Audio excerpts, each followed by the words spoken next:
My husband said he fucking hates our baby and wishes it was never here. Now I've started planning an exit strategy to protect my baby. My husband has no patience with our 4-month-old. We're older parents. I'm 43 and my husband is 55. We've been married for 2 years, and our son wasn't planned, it just happened. At first he was happy, but once the baby arrived, I realized he was no longer happy. He rarely helps with the baby, claiming he doesn't know how to do anything, despite me showing him simple tasks like changing diapers and putting on clothes. He says it's too hard and never truly tries, so I've been doing it all myself. Our baby had colic and would cry more than usual. My husband hated that and would get very annoyed if our son cried for more than 5 minutes.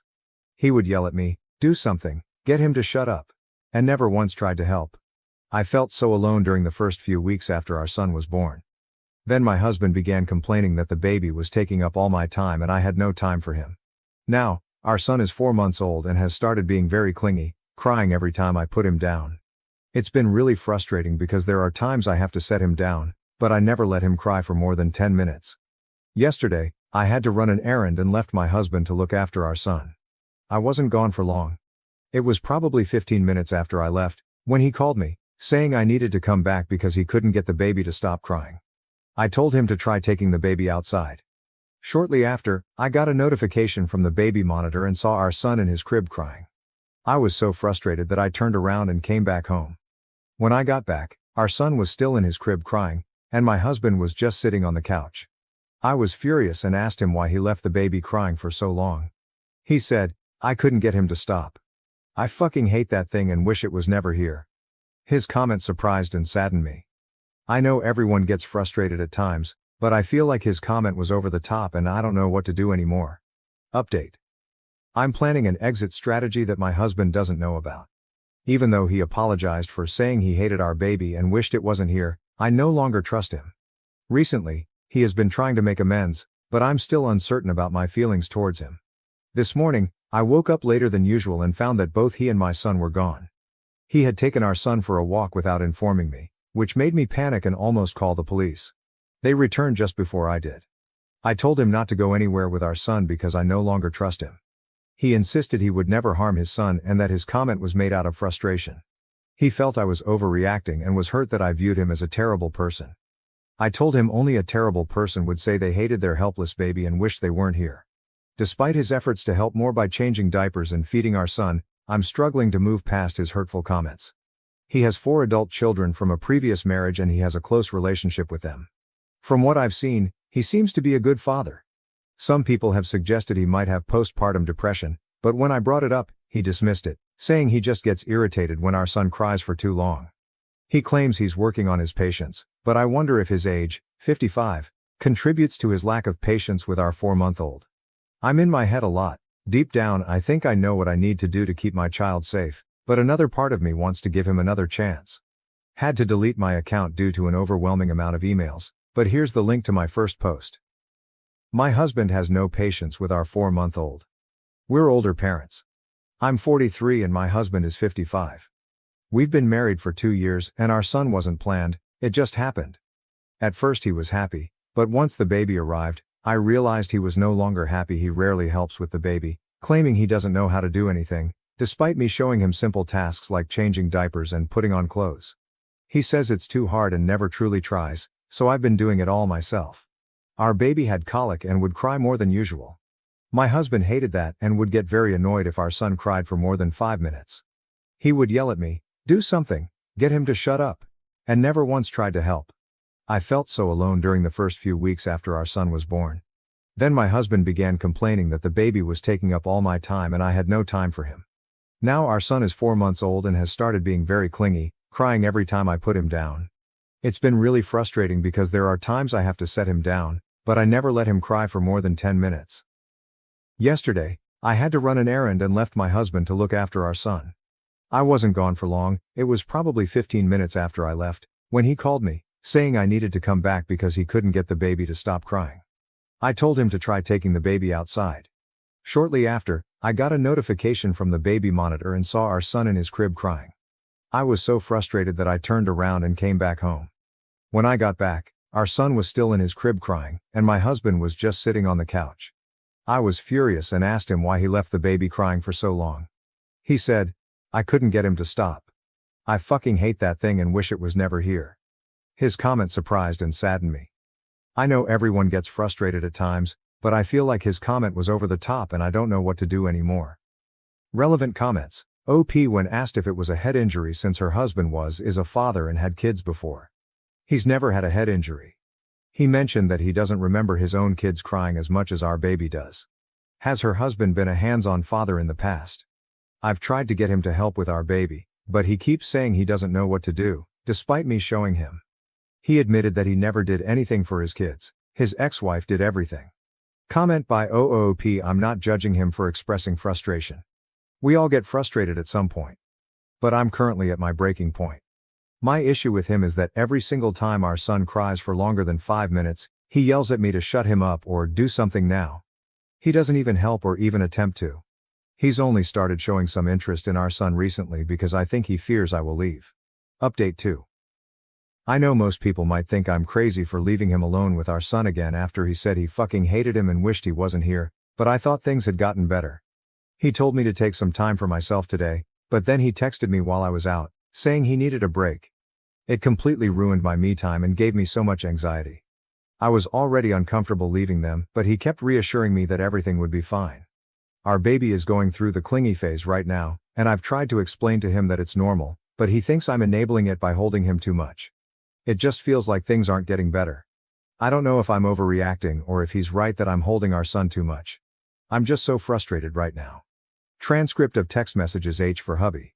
H, he cries every time I put him down. It is all your fault because you hold him all day. H, when are you coming back home? I need a break. H, I can't get him to stop crying. You need to come home now. OOP, it's almost time for a nap. I think he's just tired. Can you put him in the crib now? OOP, I'll be home in an hour. OOP, I haven't been gone that long and you're asking for a break. You literally told me I could go. I asked you more than once if you were okay taking care of him and you said it was okay. H, not if he's crying the entire time. I am not okay with that. OOP, you're always complaining. It's so exhausting at the point. H, because you're not getting the point. You're making it hard for me. H, not if he's crying the entire time. I'm not okay with that. OOP, you're always complaining. It's so exhausting at the point. H, because you're not getting the point. You're making it hard for me. H, he's crying every time one put him down and you get mad at me for letting him cry. OOP, if you need to get stuff done then it's okay to put him down and let him cry for a bit. I have no issue with that. OOP, you're trying to ruin the little time I have to myself. That's exactly what you're doing. H, every time I try to talk to you, you get defensive. It's like you don't want me to say anything. OOP, because you're not making any sense and you're trying to pick a fight with me because you have to look after your child. Now to the next story, story 2. Facing the truth, discovering my fiance's deception, just 2 weeks before our wedding and the consequences that follow. I really have to get this off my mind. I feel like I'm going crazy. For around 6 years, engaged for 1, my fiancée Sarah and I have known each other. Our wedding is set for just 2 weeks, and I recently saw something that makes me feel as if I am making the worst mistake of my life. Sarah and I were using tonight a rare chance to unwind at home. While I was out back working on one of my projects, Sarah was in the kitchen preparing dinner. Anyway, as you do when working hard, I became thirsty and returned home to grab a drink. There Sarah was at the counter cooking supper and speaking on speakerphone. The voice caught me right away as Marty, my brother-in-law. This is now where my thinking goes completely distorted. Having been attempting to get in touch with her and she is not responding texts, Marty questioned Sarah where her sister, Evelyn, is.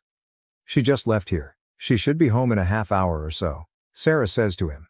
It should be mentioned that Evelyn is the 5-year-old wife of Marty. I have to admit that I went into the kitchen, got a glass and asked Sarah, what was that all about? Not right once registering what she had just said. She said, Marty was looking for Evie. Seeing her texting, I inquired, what are you doing? She says, I'm texting Evie that Marty was looking for her.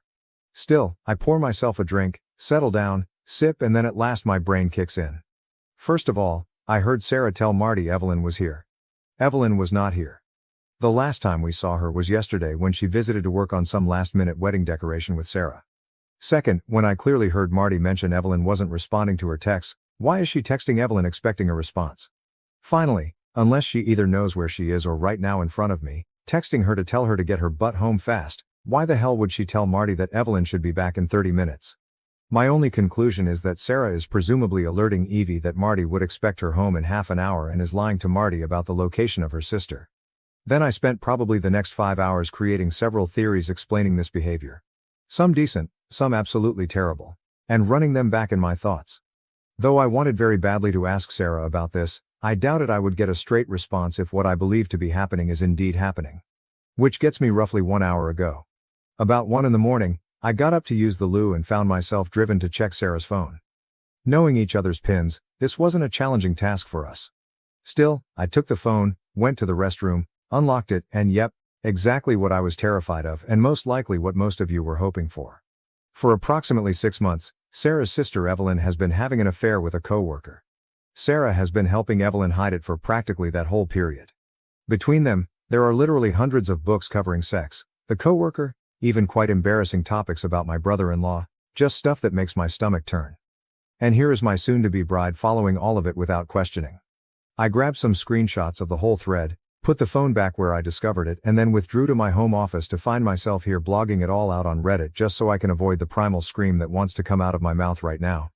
I am exactly 100% screwed, Reddit. I just cannot do it. I cannot marry Sarah. Regarding helping her sister in this affair and victimizing not just Marty but also their 2-year-old kid, I cannot conceive of any logical justification she could present me. On the other hand, my family, Sarah, her family, and I have all invested a lot of money into a wedding scheduled for about 2 weeks. We are not receiving any of that money returned. On top of that, I feel completely dumb. How could I have missed knowing this woman was this way? And just what the devil am I going to do? I most definitely cannot marry her. Still, I still wish. She is gorgeous, laid back, compassionate, and I felt our future was bright.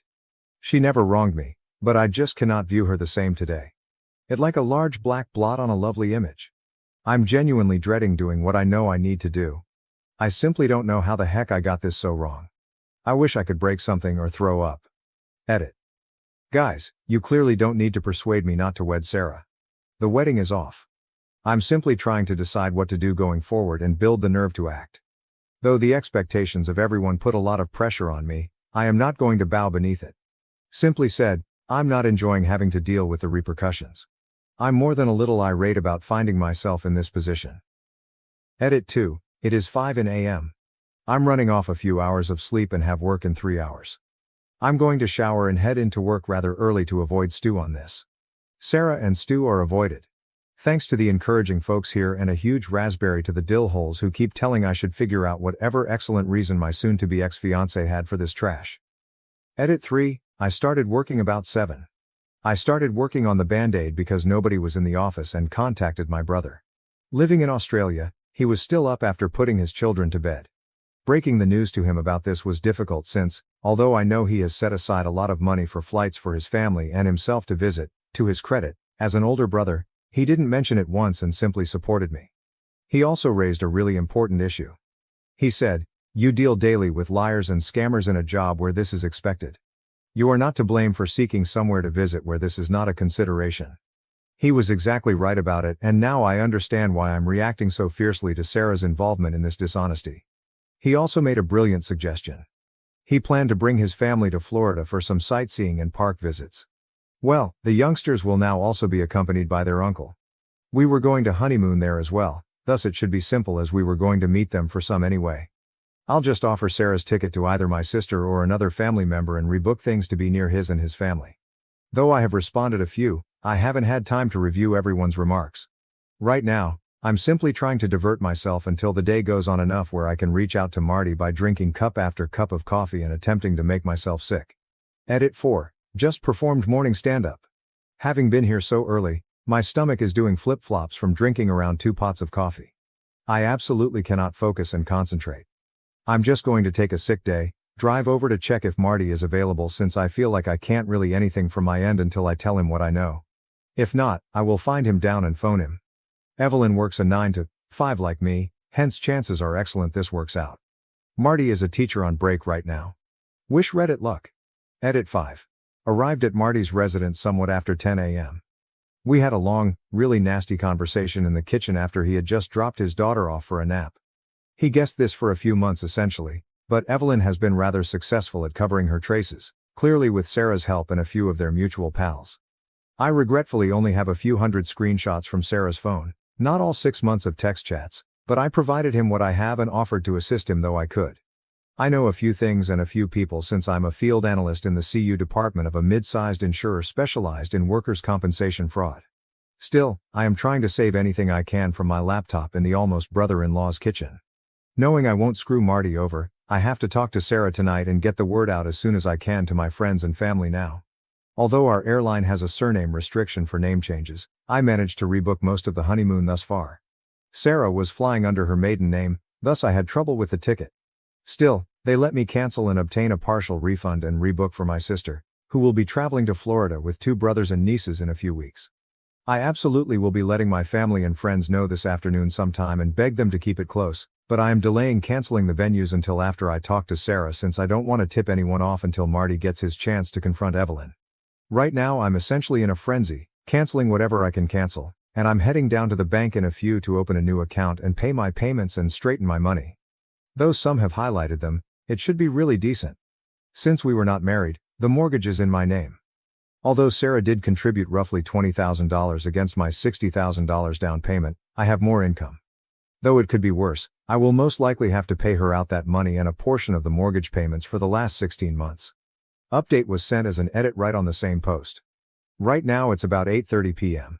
I'm writing from my friend's place. Mark is his name, he used to be a co-worker of mine in the same line of business. As I indicated in a prior update, I work for a respectable-sized insurance carrier's CU department as a field analyst. For those uninitiated, I essentially work as a private investigator. My task is to look at what we believe to be bogus workers' compensation claims. Anyway, as I sort of hinted at, Marty wanted me to help him identify the other man Evelyn was seeing for adultery. We had only a name, let us call him Jake. The first thing I did was not some significant amount of investigating. It was essentially simply looking through LinkedIn, attempting to discover the guy using Evelyn's contacts, but it turned up nothing, which I thought odd. According to Marty, Evelyn claimed she wouldn't be home until perhaps 9 or 10 and that she was meant to be out for drinks tonight following work. I basically understood straight immediately, so he didn't have to explain what he suspected. I told him I would assist him, but he had to come with me. After that, I called my friend Mark, let him know about the circumstances, and asked him to meet us later in the day. Driving over to Marty's parents' house so they could see their granddaughter came first. I waited in the car and have no idea what Marty said them.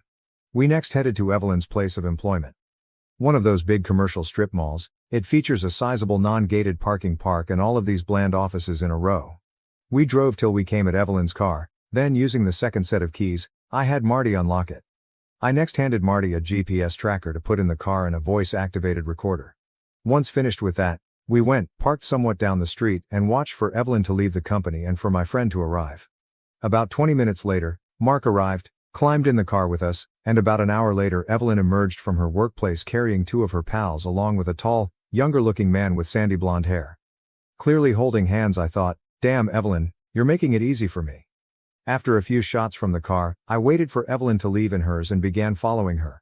She didn't go straight to a motel or anything, first thinking she may. Rather, she drove to a reasonably good pub and grill in a pleasant area of town and parked on the street. I drove by her as she got out of her car and into the building, then located my own parking space and headed over to the factory. We first dispatched Mark since nobody knew him. He essentially had 2 jobs.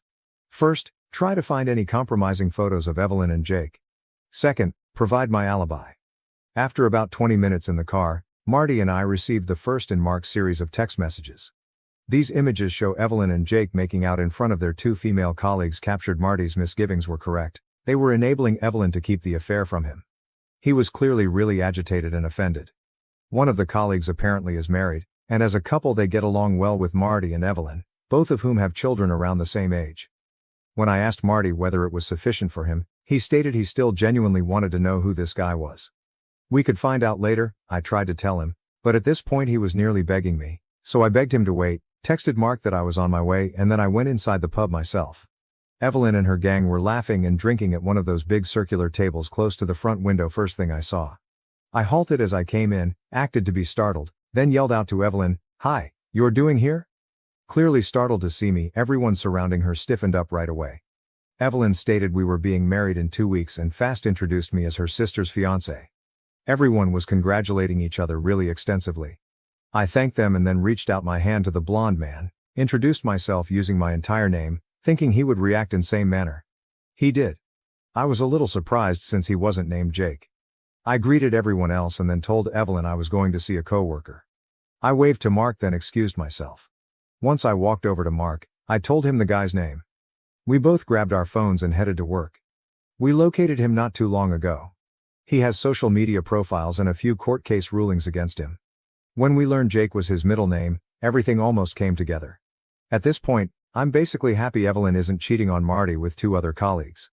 Jake is 26, married, and has a 1-year-old daughter, turns out. This simply gets better and better. Anyway, I instructed Marty to wait a few more minutes after texting him the guy's name and decided I wanted to challenge myself. I was essentially watching over children here at the bar. I could see out of the corner of my eye that nobody was especially delighted about this, and my presence was seriously hurting the evening. I was clearly visible to Evelyn and her crew. Excellent. About 10 minutes later, I informed Marty to text Evelyn saying he was spending the night at his parents' house with their daughter. Not long after that, I found Evelyn pulling out her phone to show Jake, then everyone decided to pack up. Good night. Evelyn came over to me and asked whether Sarah and I wanted to visit for dinner this weekend. I grinned and wished her and her colleagues a happy night. That sounded like a terrific idea. After Mark and I paid our payment and ran back to the waiting Marty, we watched them go. Here there was some uncertainty since we were unsure of Evelyn's actual behavior. I had thought she might have already reserved a hotel room and was on her way, which would have greatly reduced my options and complicated everything. It turns out though, that tonight was most likely meant to be just drinks at the bar. It wasn't until Marty chose to spend the evening at his parents' house that it became anything more. Evelyn headed straight home, and we trailed behind her, parking down the street and keeping out of sight. Not long after that, another car drew into Marty's driveway. We watched Jake get out, approach the door, knock and be met by Evelyn. They entered together. At this moment it's roughly 7:30, and tonight I have personal business to attend to.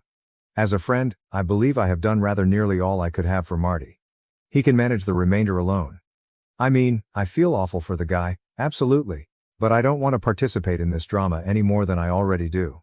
Given my circumstances, it seems excessive for me to be the wingman for him facing his cheating wife. Marty says it's good, he will do the rest himself. Evelyn, perhaps he is more of a man than you could have imagined. He visits Evelyn's automobile, picks my equipment and we say farewell. That was practically 2 hours ago. My phone hasn't been blowing, hence I'm not sure what's going on with Evelyn. I did get one text message from Marty indicating it was done and he was heading to his parents' place for real this time. Ever then, I have been at Mark's. That sums up my role in Marty's narrative essentially. He entered the house recording with his phone if he was wise and followed my counsel. Later on I will find out. Still, my first focus is getting home to tell Sarah the wedding is off. She almost certainly will take it poorly, there is no way she won't. But as I mentioned, right now I simply cannot get married to her. Though I'm not sure what the future holds for us or whether we will live with each other or not, most definitely we are not getting married anytime soon. For those who keep repeating, why didn't you speak with her first? Why did you not face her? Are you folks dumb, I have to ask? She stone cold lied in front of her brother-in-law, whom she has known for roughly 10 years and allegedly believes to be a truly wonderful husband and father. I'm not wired that way. Maybe you are foolish enough to believe that someone can lie that ruthlessly to someone they should care about and then give you the truth. I never had cause to doubt Sarah or not trust her until that point. She was physically unreliable in front of my face and I should let it go or expect her to be honest with me. You probably have no idea what it's like to have your whole perspective of someone change suddenly. It's confusing and, quite honestly, a little panic-inducing. Since it brought me to the truth, I'm actually surprised I kept my head and followed my instincts instead of rushing her right away. If she had lied to me and then deleted those text messages, I would never have read the terrible things she said, never seen how crafty and two-faced she could be, and never learned how little I really knew about her. It would have been shockingly simple for her to lie to me and then erase those texts. I'm headed home to chat to Sarah. I will notify everyone later with the official result. Not expecting it to be a nice one. Here's still another update for you folks. I suppose there is plenty to cover and that much has transpired. If I'm honest, most of it hasn't been that outstanding. Actually, it has been quite shoddy, but I will get to that. I started off somewhat late that evening leaving Mark's residence. Though she had no idea the company was really her sister's affair, Sarah already knew I was out talking business with him. Still, it was approaching an irrational hour, partly because I was trying to muster the strength to go home and confront her. Following 2 or 3 pep talks from Mark, I finally got off my keister, texted Sarah that I was heading home, and drove away. As I mentioned in the last report, I was really taken aback when I arrived, since Evelyn was sobbing on the couch with Sarah when I stepped into the house.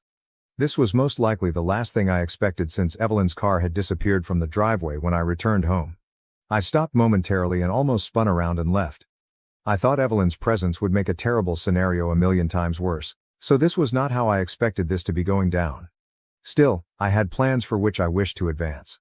The symbolic clock was running in the back of my mind. I had friends to tell and wedding plans to cancel.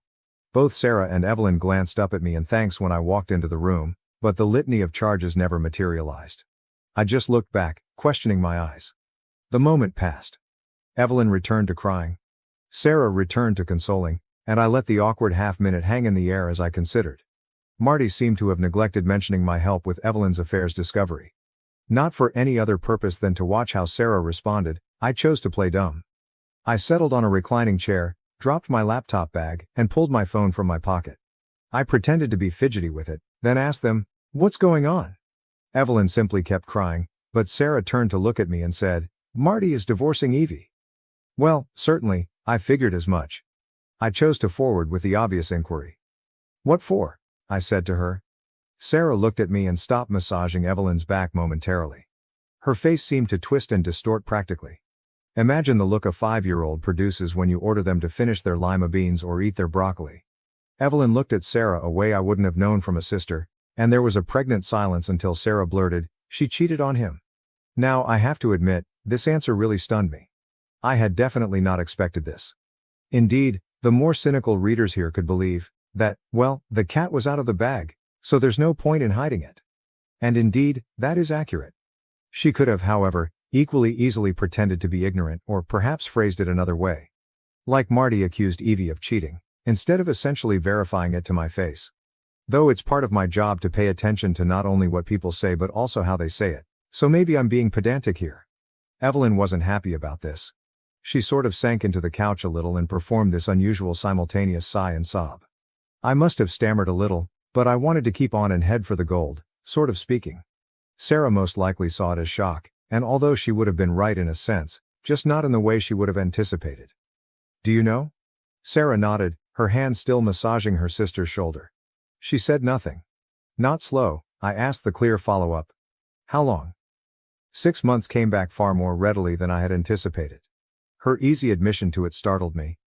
Evelyn was startled as well. She smacked her sister's hand off her, and I believe even Sarah was slightly startled to say it aloud. Leaning back in the recliner, I got ready to pull the rest of the Band-Aid clear. "We aren't planning to get married."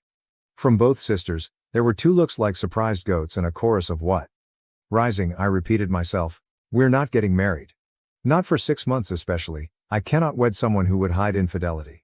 Sarah jumped off the couch and opened her arms. The body language screamed, "You can't be serious." But I merely put my palms in front of myself. "I take this seriously. Not little, I dislike this. I can't get married to you with way I feel, and I dislike that you participated in this. One would make a mistake here."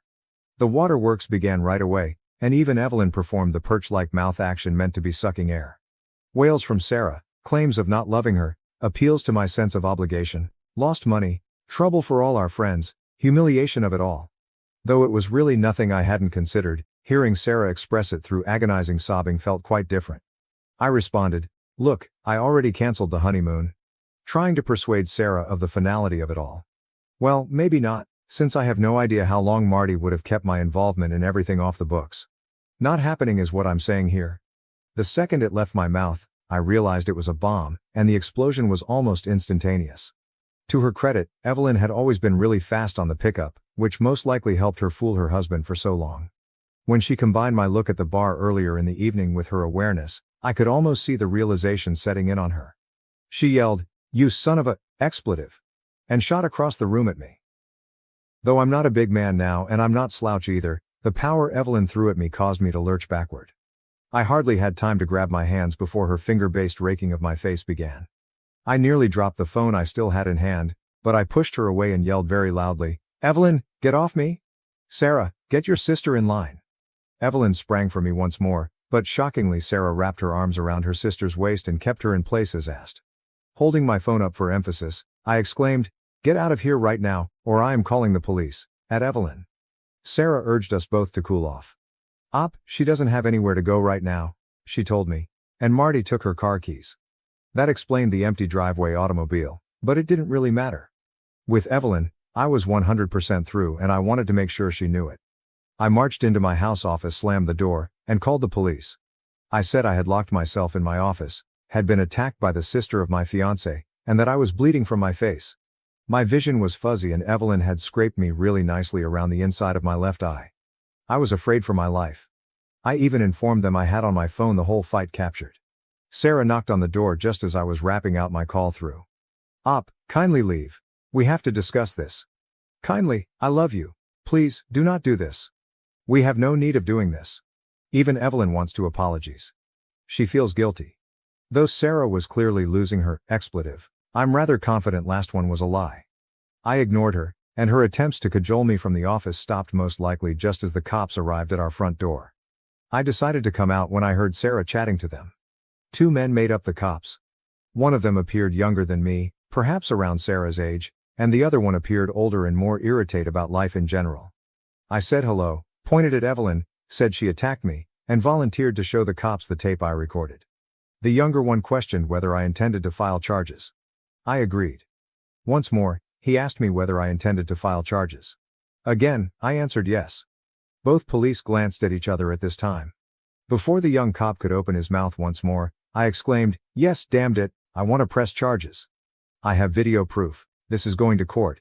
Else, I'm going to ask your supervisor to come down and handle it personally." Not that we are buddies or anything, but given my line of work, I spend plenty of time engaging with local law enforcement, and I have seen most of the brass or spoken with them on the phone a couple of times in the last several years. I think they were really shocked that I recognized his name. To be honest, I was starting to get really hot under the collar at this point. Although I could see what these men were thinking, I absolutely disagree with it. Facts are what they are. Facts. Yes, I might not be bleeding on the floor, but Evelyn attacked me in my own house and I wanted her gone. Fortunately, the matter did not quickly get out of hand. The two cops detained Evelyn and placed her in the rear of the police car. She was weeping and squealing all the entire time, like some kind of gibbering crazy. Sarah wasn't any better. She merely kept repeating, "No, please no," again and over. The younger cop rounded around at this moment to ask whether everything was fine here. I simply let them know I was heading to bed. Again, he asked Sarah. She didn't reply right away, so he inquired, "Is everything okay here, ma'am?" By now he was clearly searching for something. Though I hated this man, I bit my lip. Sarah only nodded at the cop when she at last realized he was addressing her. Clearly unhappy with this, the man began to ask her once more. At which point I interrupt, "If you want to go on a fishing expedition, you might want to do it over there on the lawn where my doorbell camera isn't recording you." By now I had pushed my luck with this man one too many times, but what could I do?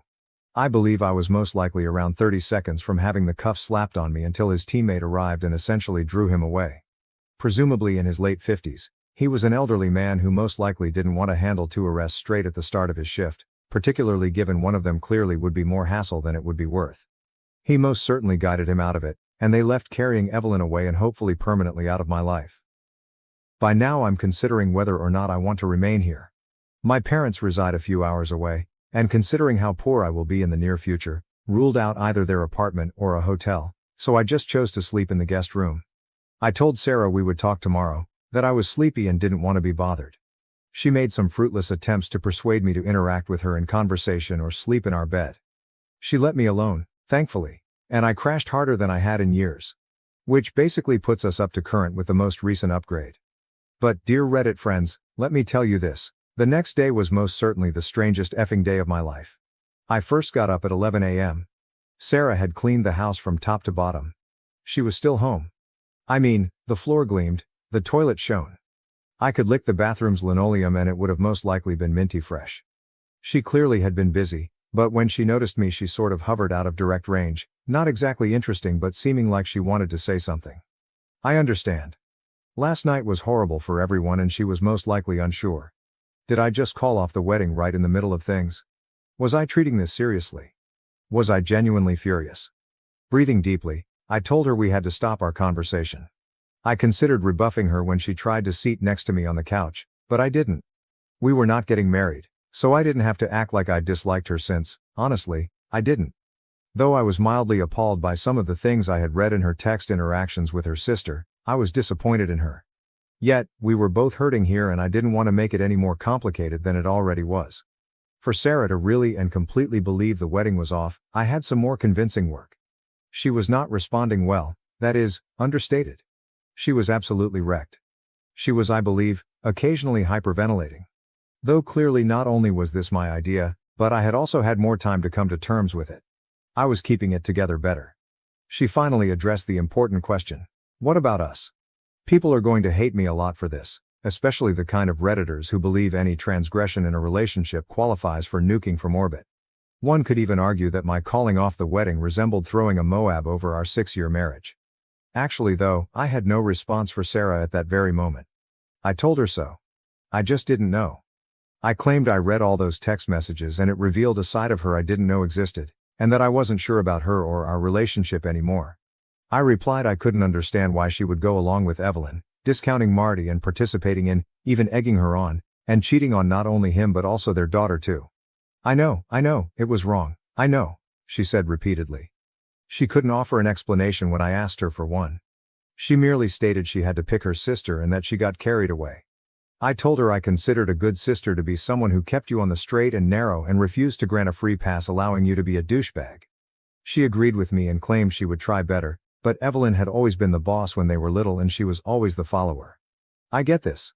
I have an older sibling as well, and although I live somewhat more independently, I spent the previous 18 years of my life living on the other side of the earth with him except for the rare trip around Thanksgiving or Christmas. Still, maybe I had a leg up on Sarah since Evelyn was a piece of garbage while my older brother was a great man. Here is where I experienced my second significant effing shock of life in like 48 hours. To me, Sarah adds, it's not fair, it's unfair. What is not fair? I sought her. I got over it since you were sexting that bimbo wife Mandy lady on Instagram last year. Though I was harmed, I overcame it. Why cannot you move past this? Why huh? Where? What the devil is she talking about? Mandy, the bimbo wife. Is who? Like, I have no effing clue. I questioned her whether she had a psychotic break or was high. Alright, that was harsh of me, but I have not been cybersexing or sexting anyone, particularly not some Instagram girl. At this point I'm objecting very loudly. Sarah is yelling at me through her tears, saying she saw the letters last year and chose not to confront me since I had stopped. She apparently had been looking at my social media from my house computer while I was at work, which should have been quite dull given I only have family and a few work colleagues on there. She's just calling me a liar and a pervert and all kinds of expletive, so I try to make this case to her, offering to let her log into all my accounts and check for herself. Things are spiraling out of control and she begins throwing objects at me. I warn her that, should she toss one more item, I will have her removed from this house exactly like her sister. She stomps off to the master bedroom and shuts the door, swears at me. At this point, I am so damned perplexed I hardly know what to think. I power up my desktop, head into my office, and Google bimbo wife Mandy. Indeed, there is an Instagram, a Twitter, a Reddit, even OnlyFans. When I click on one of the Instagram links, a picture of a really curvaceous woman, like obviously stretching the boundaries of science and technology, comes up. And no, try to guess her country, Australia. Everyone, keep in mind all the great things I spoke regarding my brother, who was lodging with us last Christmas, all the way from Australia. Guess who I mentioned? Sure, go ahead and use my office computer to play games if you have jet lag. Based on what I know, my brother signed into either Instagram or anything else after his wife and children went to sleep and most likely paid money to sext with this girl. What fantastic effing man you are. Now I would want to contact my brother and not only confirm my suspicions but also give him a goddamn earful. However, it's like 2 or 3 in the morning. It will have to wait. I am, however, crawling the walls here trying to figure out my feelings about everything. Everyone really lets me down. Damn, what is this planet coming to? I ask myself. Try as I might, it doesn't really come together for a fleeting instant as I try to link whatever the heck Sarah watched my brother do with what she done with Evelyn. She didn't confront me when she saw this. Maybe she's a more forgiving or tolerant person than I am, thus I wish she had. It would have given me a chance to even demonstrate her how I would behave and to straightforwardly explain her my full personal opinion on these matters. I'm not sure whether it would have affected her later on in a positive or negative manner. All I know is that this piece is turning into a novel, and I blew off most of the morning when I ought to be getting this out of my thoughts and onto this page. Although I feel better for doing it, there are still most likely 2 to 3 posts to write. I'm not going to upload them to this subreddit longer. I'm not sure they would let me. But, I will try to gently update my profile in the next day or two with the rest of the blowout, talking to my brother, talking to my parents and Sarah's parents, and last, where Sarah and I stand. One thing I can say though is that for a variety of reasons most of my direct family ties tend to be somewhat strained. Although my parents are mostly encouraging, as the reality of the financial loss sets in, their support is waning. Indeed, the marriage is still off. From the beginning, that was rather almost guaranteed. Sarah's parents seem a little more agitated. I'm sure they are inserting pins and voodoo dolls made right now in my likeness. For those curious, Evelyn is out of jail. She got Sarah to bail her out, and I even slammed on Sarah for that, labeling her sister's underling, which I believe really resonated with her as she sent me a 20-page letter about how her sister always dominated her over her whole life. Having read it twice, I wish we had discussed this almost anywhere throughout the past 6 years. Perhaps things would be different. Not clear. Anyway, Reddit, if anyone is still interested, expect a last chapter of this tale in a day or two and maybe a follow-up when the former wedding date passes. This update has taken more time to arrive at than I had first planned. Many things have kept me somewhat busy over the past few days. It wasn't until today, when I had some free time following lunch, that I could sit down and get this out. I'll aim to get through as much as I can. But before that, let me mention a few things in response to last post comments. I shall attempt to be succinct. First of all, aside from what I know, Marty is still divorcing her. I know not much else about what is happening with his divorce. Clearly, nothing including paperwork exists, but the purpose is evident. Apart from that, I'm not particularly in a position to be supporting any kind of course of action Marty should follow, provide him legal counsel, or help him in doing anything to the other man or tracking out the other man's wife, etc. Growing-ass dude Marty can do with the circumstances whatever he wants. As his friend, my role is only to assist him and provide guidance should he so seek. Second, this is not some kind of guerrilla marketing for an OnlyFans female. If it was, I should have posted it on the initial post, which was seen by nearly 3 million people in first page of Reddit. Given that this post became somewhat famous on Reddit, it's not really surprising that bimbo wife Mandy, another Redditor, happened to be following the narrative and spotted her name. It might have easily been any other of the hundreds and hundreds of girls using Reddit to share their photos. And briefly speaking of Mandy, I have in fact chatted with her. She looks personally really friendly, and she was really extremely helpful in verifying stuff for me. But guys, Mandy is married, clearly quite happily, for almost 2 decades. There are no romance plans here going forward. And honestly, genuinely, her husband must be cool with it. Nevertheless, she is far too much for a simple insurance guy like me to handle. With that all out of the way therefore, on to the update. Last time I wrote, I concluded it believing my brother had chatted with Mandy using my office computer, but it was too late for me to get in touch with him. Among those guys are individuals who, once presented with a challenge, have to be actively working on solutions.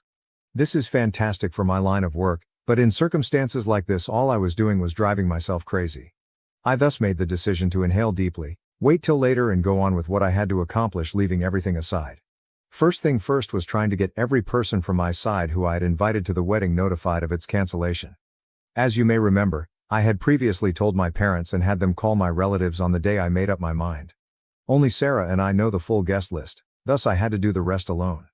Respect for my friends drove me to choose to call rather than text, but this might have been a bad choice since every phone call usually led to a very long justification of why I was postponing the wedding. Though I could have offered some other explanation, I wanted people to know that I wasn't being lazy or perhaps having cold feet, something inane. Not just for my personal reputation, but also in order to honor the people who had pledged to demonstrate support for Sarah and me that day. This meant it was now dawn time in Australia since I just managed to get in with everyone late in the evening. Though I knew what I had to do, I wanted to be sure my ducks were all in line, so I paused in the kitchen to make a sandwich.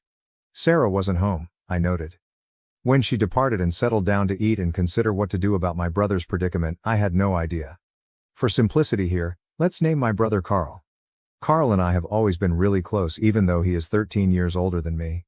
In my life, he was this kind of quasi-parental agent as he was already well on his way to become an adult by the time I could have long-term memory. He was always kind with his time, played with his younger brother when other teenagers would most likely have avoided such an activity like the plague, and generally seemed to me growing up to be rather mature and wise.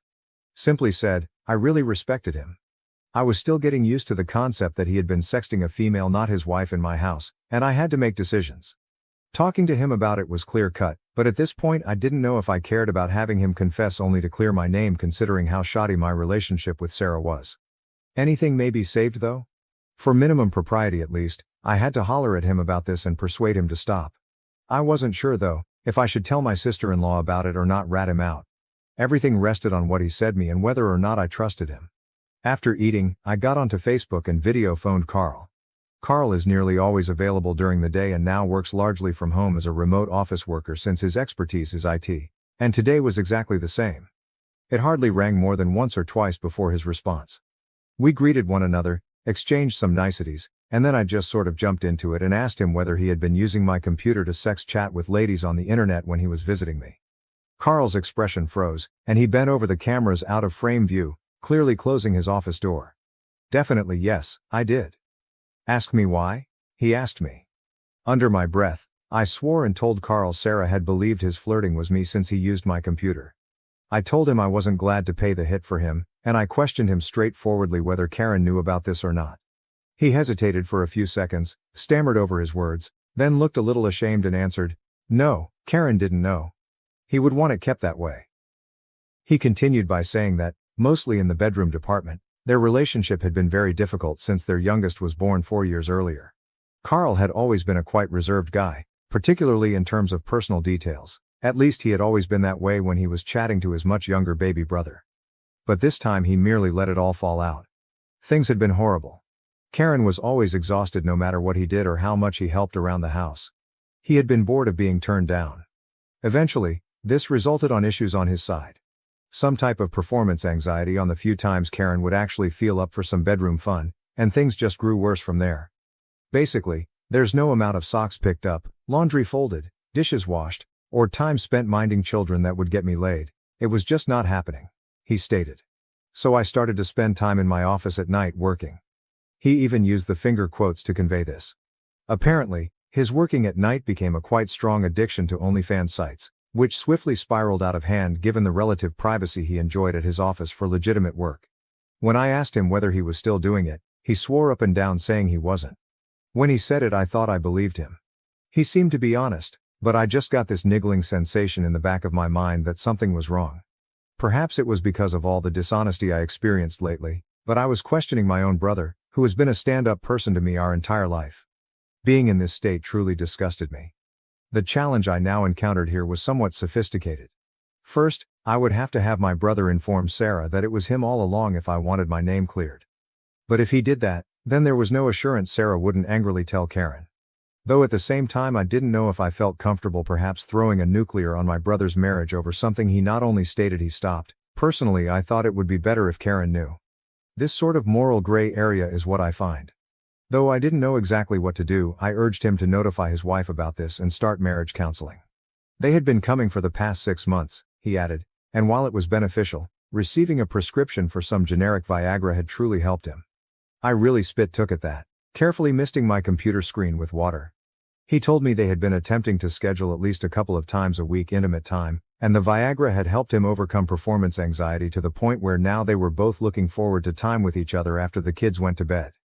Everything was basically, "Hey, this is actually going in the right direction now, please don't screw this up for us." Not only for the benefit of Carl and Karen, but also for my 2 nieces, I truly did not want to be in this position. And if what Carl was telling me was the truth, I could be hurling a firebomb into a relationship that was beginning to heal. It was uncertain what would happen. Indeed, some people would find it disappointing, but at the moment I felt waiting and seeing was the best choice I had. After all, I was going to see him in a few weeks in person, and once I got him alone in a room and a few beers into him, I was going to most certainly find the truth of this. Still, it appeared to be the best line of action any. I got in early that evening. I saw Sarah just the following morning. She seemed sloppish, as though she slept very little. Mostly out of habit after all we had been together for almost 6 years, I asked her where she had been. She informed me she had drove Evelyn to her parents' place and stayed overnight following her down to the courthouse for her arraignment to post bail. She brought up how terrible it was to have to inform her parents I had called off the wedding. She shouted, "Of course they do. When I asked her if her parents knew the cause. Though by now I was losing it, I attempted to keep cool. Bit back at her, "Are you going to move back there so that they have both girls at home now?" Though it was small and insignificant, her bail of Evelyn from jail infuriated me to no end. She urged, "You don't need to be an ass about this." And I responded, "And you don't need to be Evelyn's FC King underling." When I told Sarah that, I could see her clearly withering. Clearly it had connected with people. Her eyes began to tear at the corners, and I tempered my temper. We basically stood miles apart in our house's living room and said nothing for a good solid minute or two before Sarah decided to keep on chatting. "Our parents are coming here at 3. I really faced palmed at this. Just my own ego? I was about to leave on her without consulting her on this. After all, I did have to meet down with them and hash out the specifics of the wedding and whatever remaining deposit we had, and at least once personally explain to everyone why it wasn't happening. Good, let's do this and clear things out. I tried to keep busy, but on a Sunday there isn't much you can do but waste time. Time wasting isn't very fun when you know you're going into the meat grinder in a few hours. Still, 3 p.m. arrived, as did our parents. Just 1 month after we closed the house, we all gathered around the big kitchen table Sarah had purchased. She loved it even though it was secondhand from Facebook Marketplace, as it was solid oak with a lovely finish and fit for seats. She always wanted to have large dinner gatherings with our family over, just not like this. The next 3 hours were tortuous. Nobody should have been happy, none of them were. Unsurprisingly, my own parents were the best source of support I could find. Yet, even that was limited, basically in line with, "Well, it's his decision to make," which more or less implies, "Yeah, we think this is crazy too, but we're still backing him." To be honest, that was great with me. The stigma by connection of calling off the wedding did not need my parents to be obtained. With embracing it, I was good. We finally worked out a reasonable agreement on the wedding.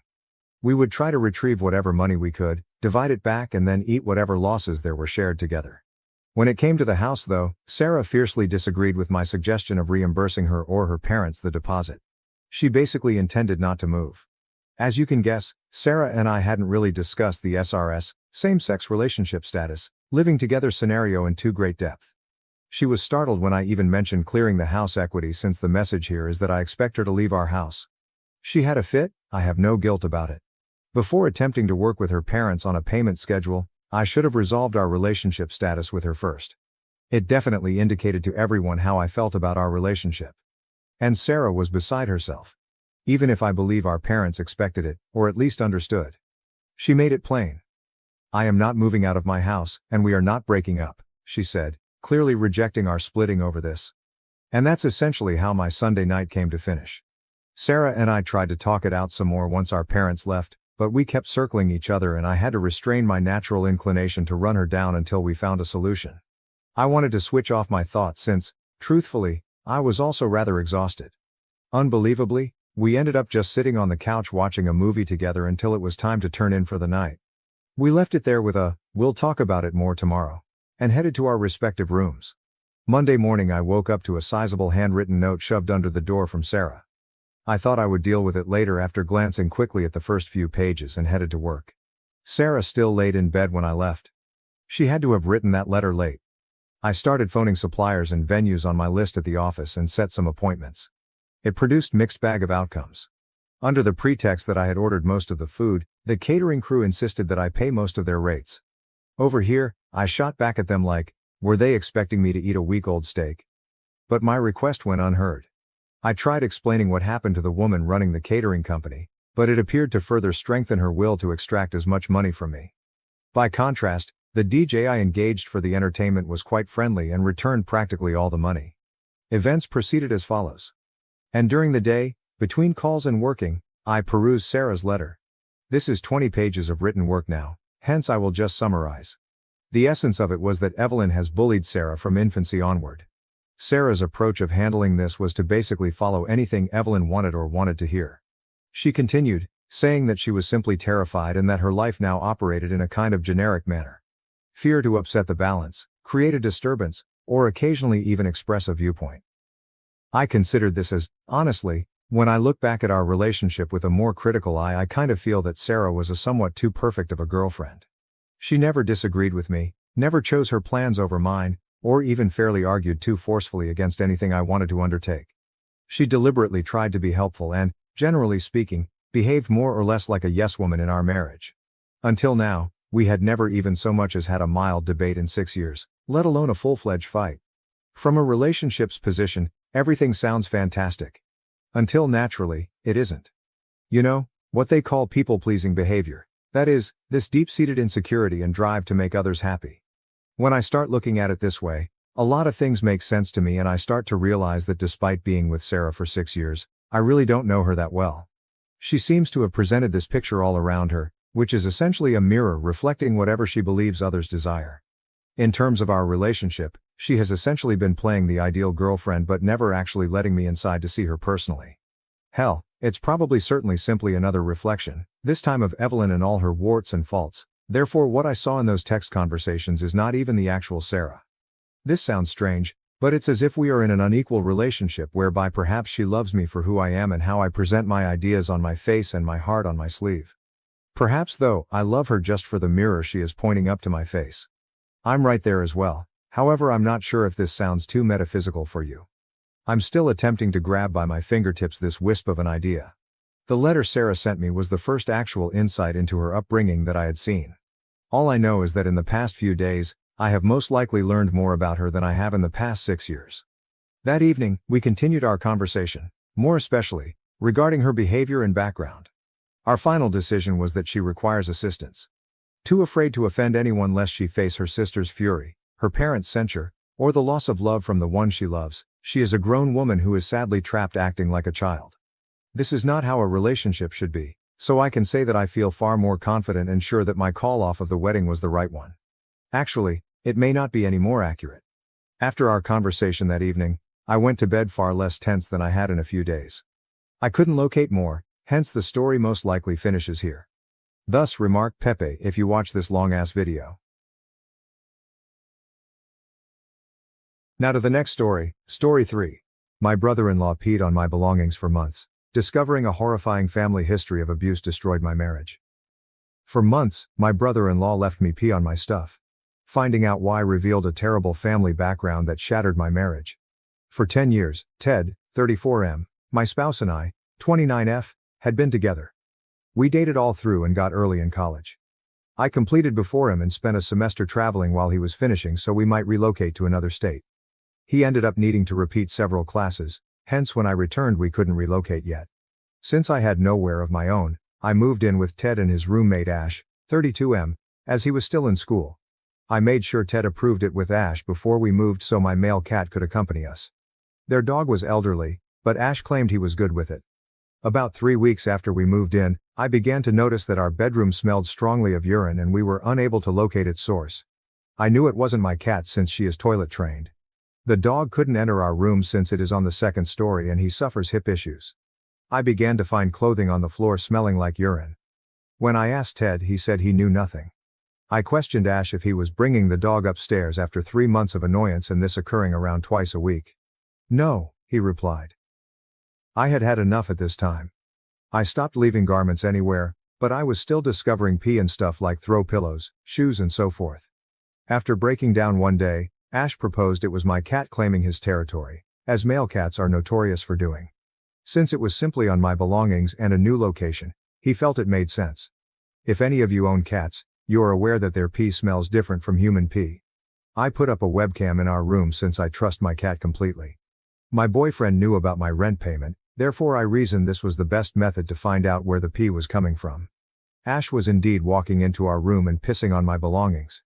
After seeing the movie, I packed my belongings and my cat and stayed with a friend until Ted graduated and we moved. Ted and I handled that, hence when all of this was happening I avoided facing him.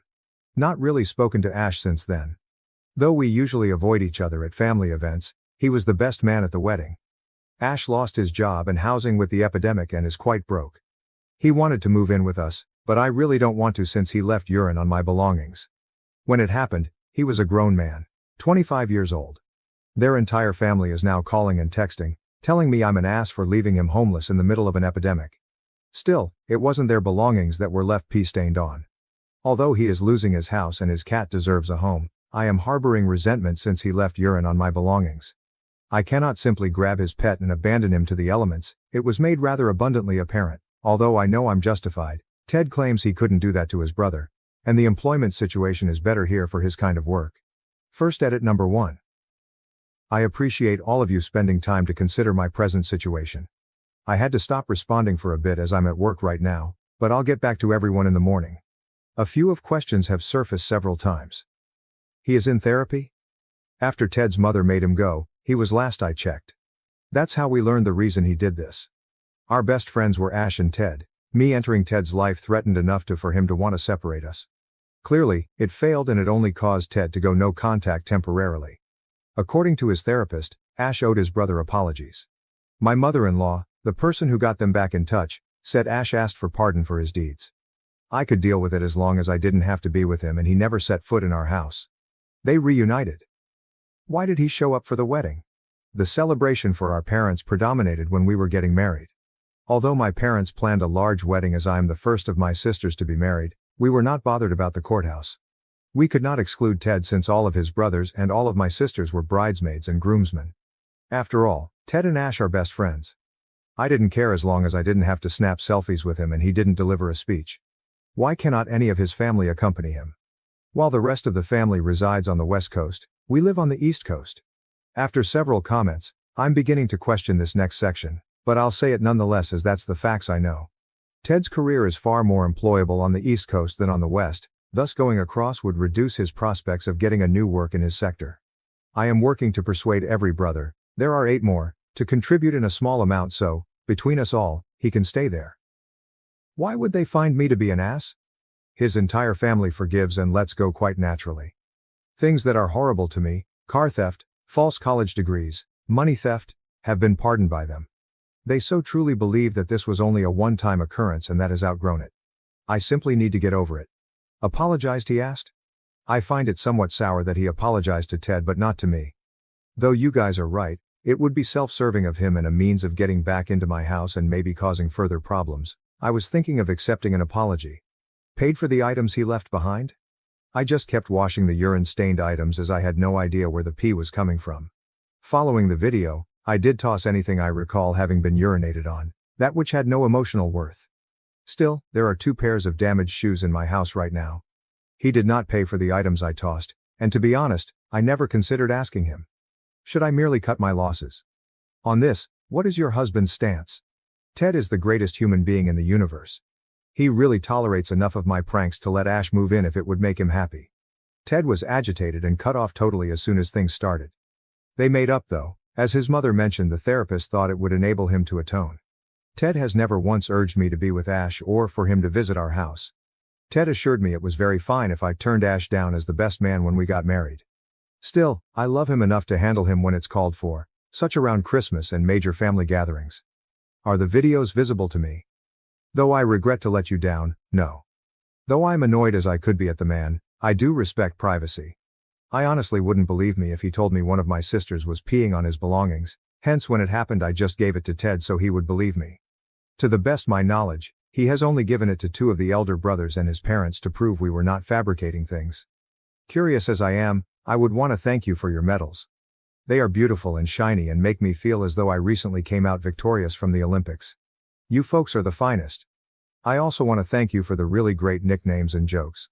I will be leaving him a litter box and puppy training pads in the guest room just to rub his nose in, should I lose this fight and he relocate here. You people are the best. I swear to reply to messages and comments as soon as I can. Edit number 2. Mini update. P has thus hit the fan in the family, and my day has been terrible. The family lacked the complete picture. Some of the other brothers saw this post and all of your comments.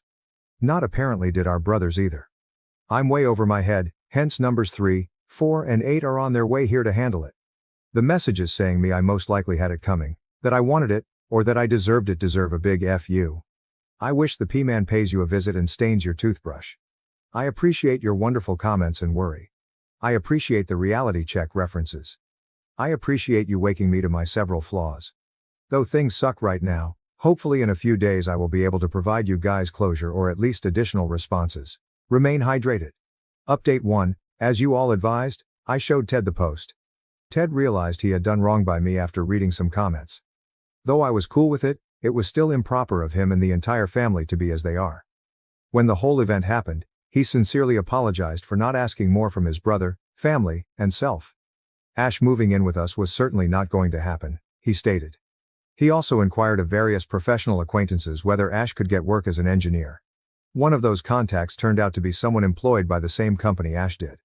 He informed Ted Ash hadn't been sacked, he had quit but was welcome to have his job returned. Ted went to face Ash about this. We reside some many hours apart. It brings me joy, not because my husband is lacking in any kind. Ted found some stuff that started a chain of events and truth unveilings that, to be honest, just make me sad more than anything else. While I was at work, I worked 2 jobs, one part-time during the day because I wanted to. Yes, I realize I'm being cowardly once more and should be furious, but right now I'm exhausted and want to sleep. But I believed I owed you guys closure since I had enough pleasant and nasty notes. Though right now I don't care. I'm most likely going to get trash for revealing all of this. This is a resumed but still somewhat long rendition of all that has occurred since my OP. B stands for brother of Ted. If I say wife #X, please refer to the number of the brother, not that any of them have multiple wives. B number 1, doctor with some type of military background. Wife, 3 kids. B number 2, surgeon, wife, 2 dogs, and a bearded dragon. B number 3, engineer, fiance, and dog. B number 4, teacher and researcher, wife, 1 kid. B number 5, works in IT, not sure of details, wife. B number 6, doctor, single and ready to mingle. B number 7, chef, businessman, wife, 1 kid. B number 8, car sales, wife, 3 kids, fish. B number 9, Ted, wife and cat. B number 10, Ash. I went down with Ted to discuss all you highlighted. He really apologies, we vowed to do and be better and we sobbed together. His family is difficult, as you're now well know, and not rocking the boat became second nature to him. We both agreed to attend individual therapy. Should both therapists recommend couples therapy, we will also undergo couples therapy. To somewhat brighten me, he ordered a t-shirt bearing the most okayest human in the universe. Ted called his contacts anyhow and discovered Ash hadn't quit. Furious about all the fuss this is generating, he goes to face him. He behaves in his place, Ash is absent. Ted goes in anyhow and waits since he carries an emergency key. Eventually he has to use the guest bathroom, but it is locked. So he enters his room and discovers a situation. This was the word he used to describe it. He told me to remain home, called me, and claimed he would be home later since he had to engage his family and wanted not to subject me to more than he already had, which had me thinking the worst. I was terrified at that moment and implored him to come back soon and be careful. About 2 hours later, wife number 8 calls me sobbing to check on me. I say Ted told me briefly about the circumstances. I haven't heard since. I asked her whether I wanted to know, which I did, and she begins by apologizing and then says they didn't know the complete story. After reading my post, B number 5 called B number 7 to voice disapproval of me distributing the story online. Apparently, he knew it was our family since having your stuff pee on isn't common enough. B number 7 then states there are several things about my account of events that sound off to him. By now they've all read it. He calls B number 2, who calls their mother. I did miss calls from B number 6 and B number 2 as I was working. Still, as many of you suspected, Ash's tale had a flimsy therapist component. It turns out that the therapist he had been visiting was a buddy of his with zero genuine expertise and merely claimed to be his therapist so his mother would be off his back about it. For approximately 3 years, he pretended to be attending therapy, which his mother paid for. When my MIL discovered it, she kept it under wraps and claimed to have forgiven other brothers for worse. All of this came to light when B number 2 questioned her about Ash's refusal to apologize to me. They were under the mistaken notion that he had apologized and I had forgiven him, because I have a history of being a doormat, and he was best man, which is why they were pressuring him to live with us. They also had no idea the territorial dispute had been ongoing for months. They were aware of a few incidents, but not as many as there were. Back to wife number 8. She informs me that B numbers 3, 4 and 8 are on their way because Ted requested assistance, which frightened me out. She tells me to talk to wife number 1 because she needs some help. I hang up and Ted has been calling me while I was on the phone. He continued claiming he was sorry and that his brothers would take care of everything. So I simply told him to spit it out, that I had just spoken with wife number 8 and didn't have the patience to be kept in the dark. Apparently, Ash has some mental issues and despises me. He photographed me on his bathroom wall, which was smeared in pee and possibly other human fluids. He appears to have had some of B number 1's daughter, F14. I'm honestly not sure what she did to him to deserve this. Ted, disgusted and outraged, walks into his bedroom and discovers photo books on his nightstand that were meant to be at his parents' house. You can guess which photographs were cut out and scratched off. All of the comments about manic behavior were more realistic than I would have wanted, and he dropped out of disgust when he saw our yellow-stained wedding photo. He goes to get it and discovers the cat under the bed, scared and starving. When he coaxed her out, she was still covered in dried pee and other bodily fluids. At this point, B number 6 phones him because I did not answer.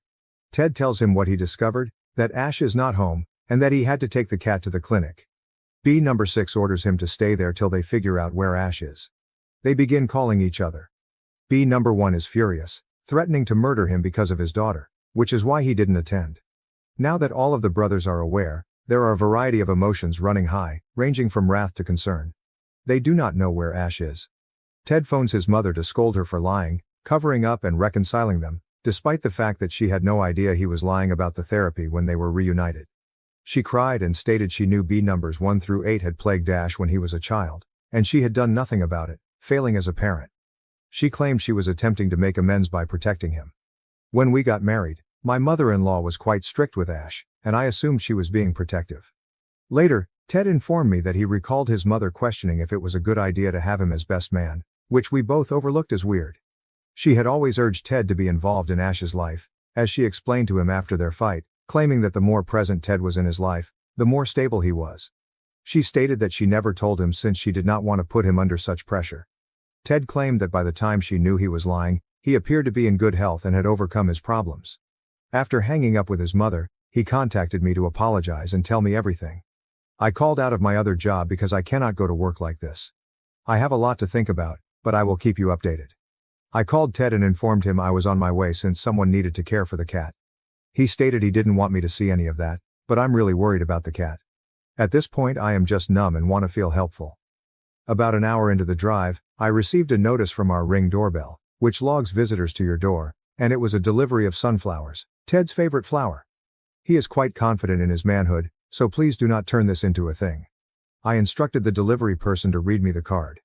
With this form of doorbell, you can communicate with the person at the door, and Ash said something along the lines of, "OP did me dirty by sharing our difficulties publicly.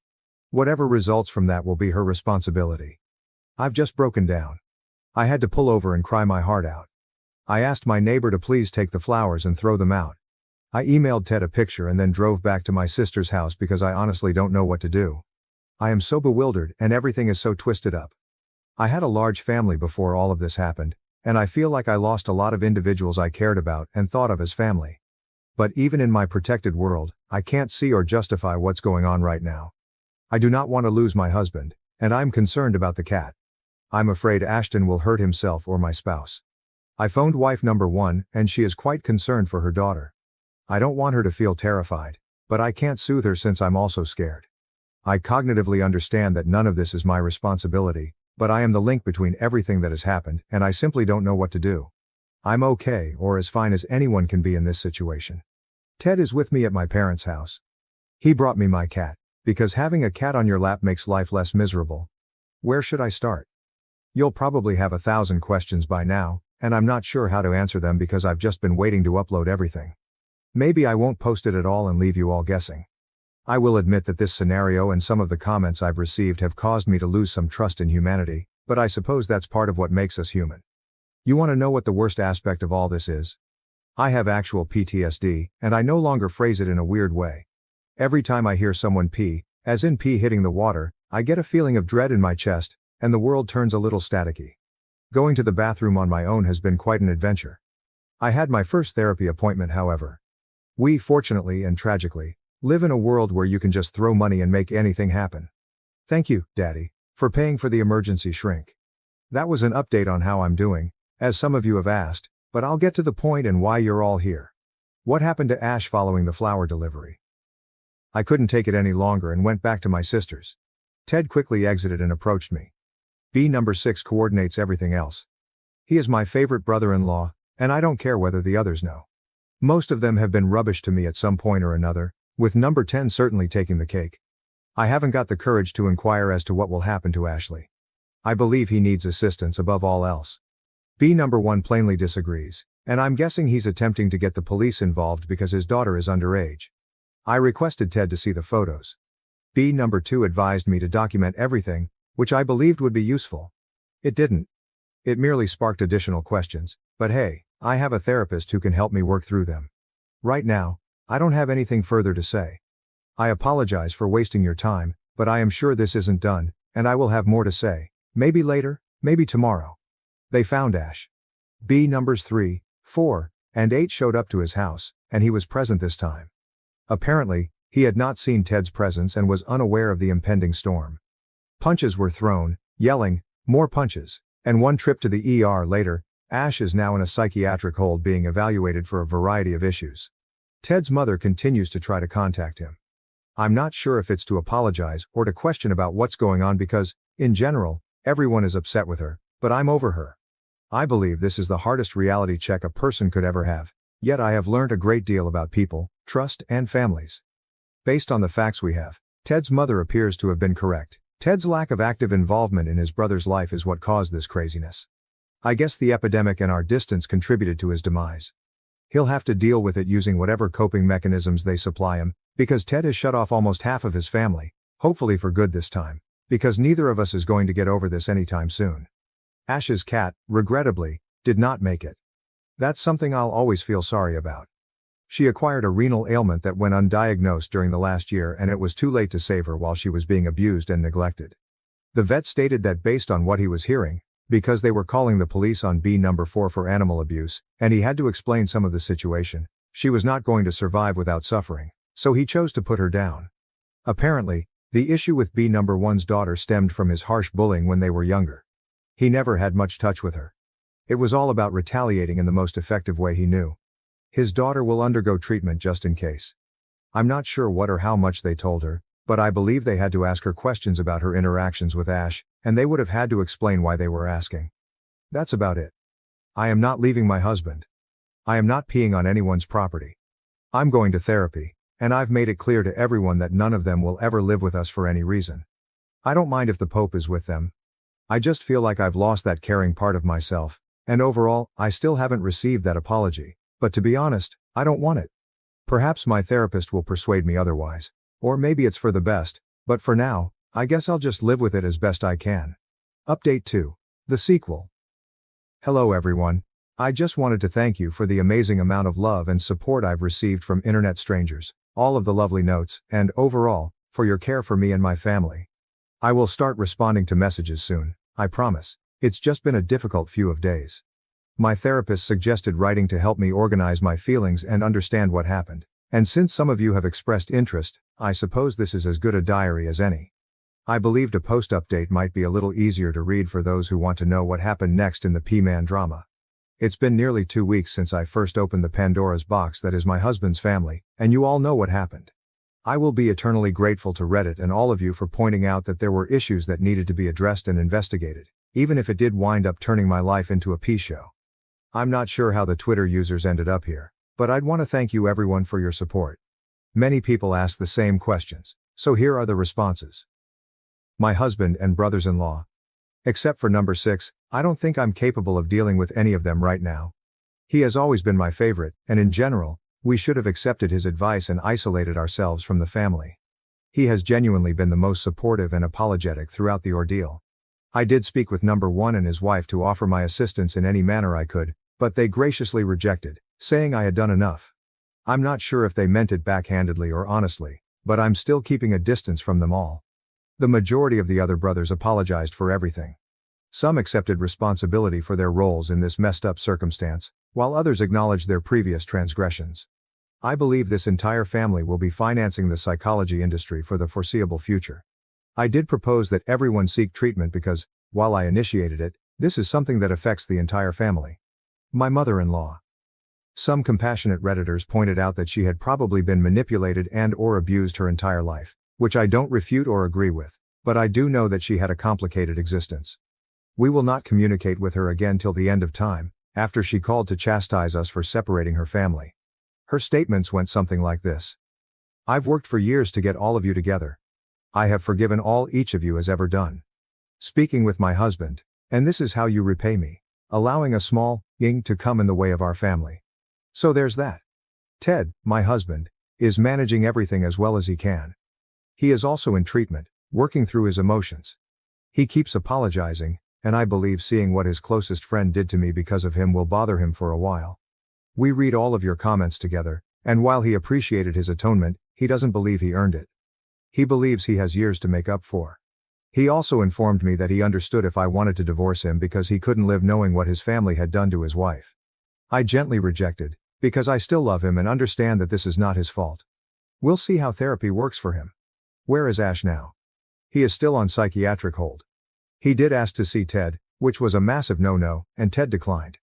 He did send him a letter, however.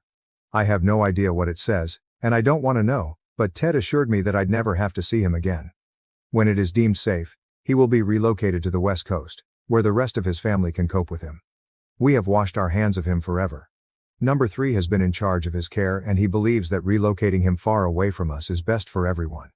Ted and him have been discussing the doctor's reports, but I haven't wanted to inquire, which is fine.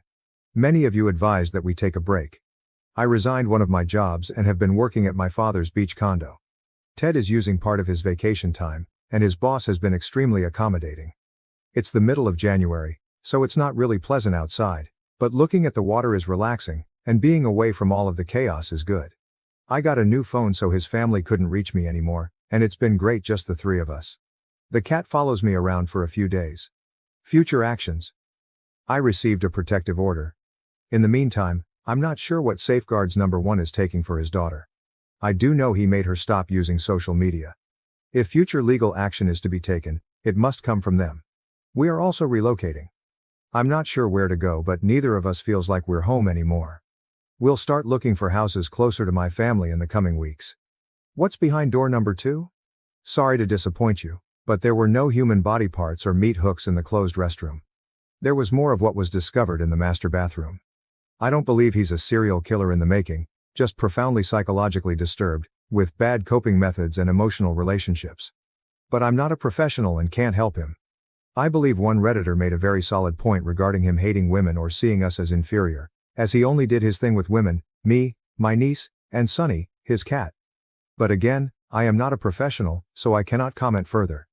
How am I doing? Certain days have been better than others. I've been to therapy every other day. Thank you to the Redditors who suggested going to the restroom with headphones or a white noise machine, it was quite helpful.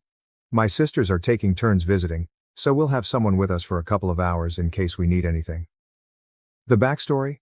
Many people inquired about the bullying he experienced as a child to rationalize this type of catastrophe. So here is Ted's response to that. Growing up with 8 elder brothers makes you extremely open to criticism, comparisons, and expectations. Our brothers had many years when it was just them, and when the chance came to take it out on someone else, he was the most vulnerable.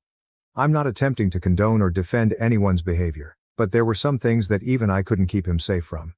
Now that I'm an adult, I can understand how messed up they were, and I'm sure my brothers can as well. We've all been fighting demons our entire lives. We did not have a supporting family. Everything was swept under the rug instead of being addressed. That caused us to grow up alienated from reality, what is appropriate, and what is healthy. Some of us have learned more through our marriages, occupations, and life experience. We all still have a lot to learn, but we can't undo the past. All we can do is admit our mistakes and shortcomings and strive to be better tomorrow. Miscellaneous. A few random items that came up. Why didn't anyone check on the cat? We had no reason to. Sunny, the cat, was not extremely gregarious, so when they video called during quarantine, it made sense not to see her. We did not go visit anyone during the pandemic, so we had no idea how things were going to be.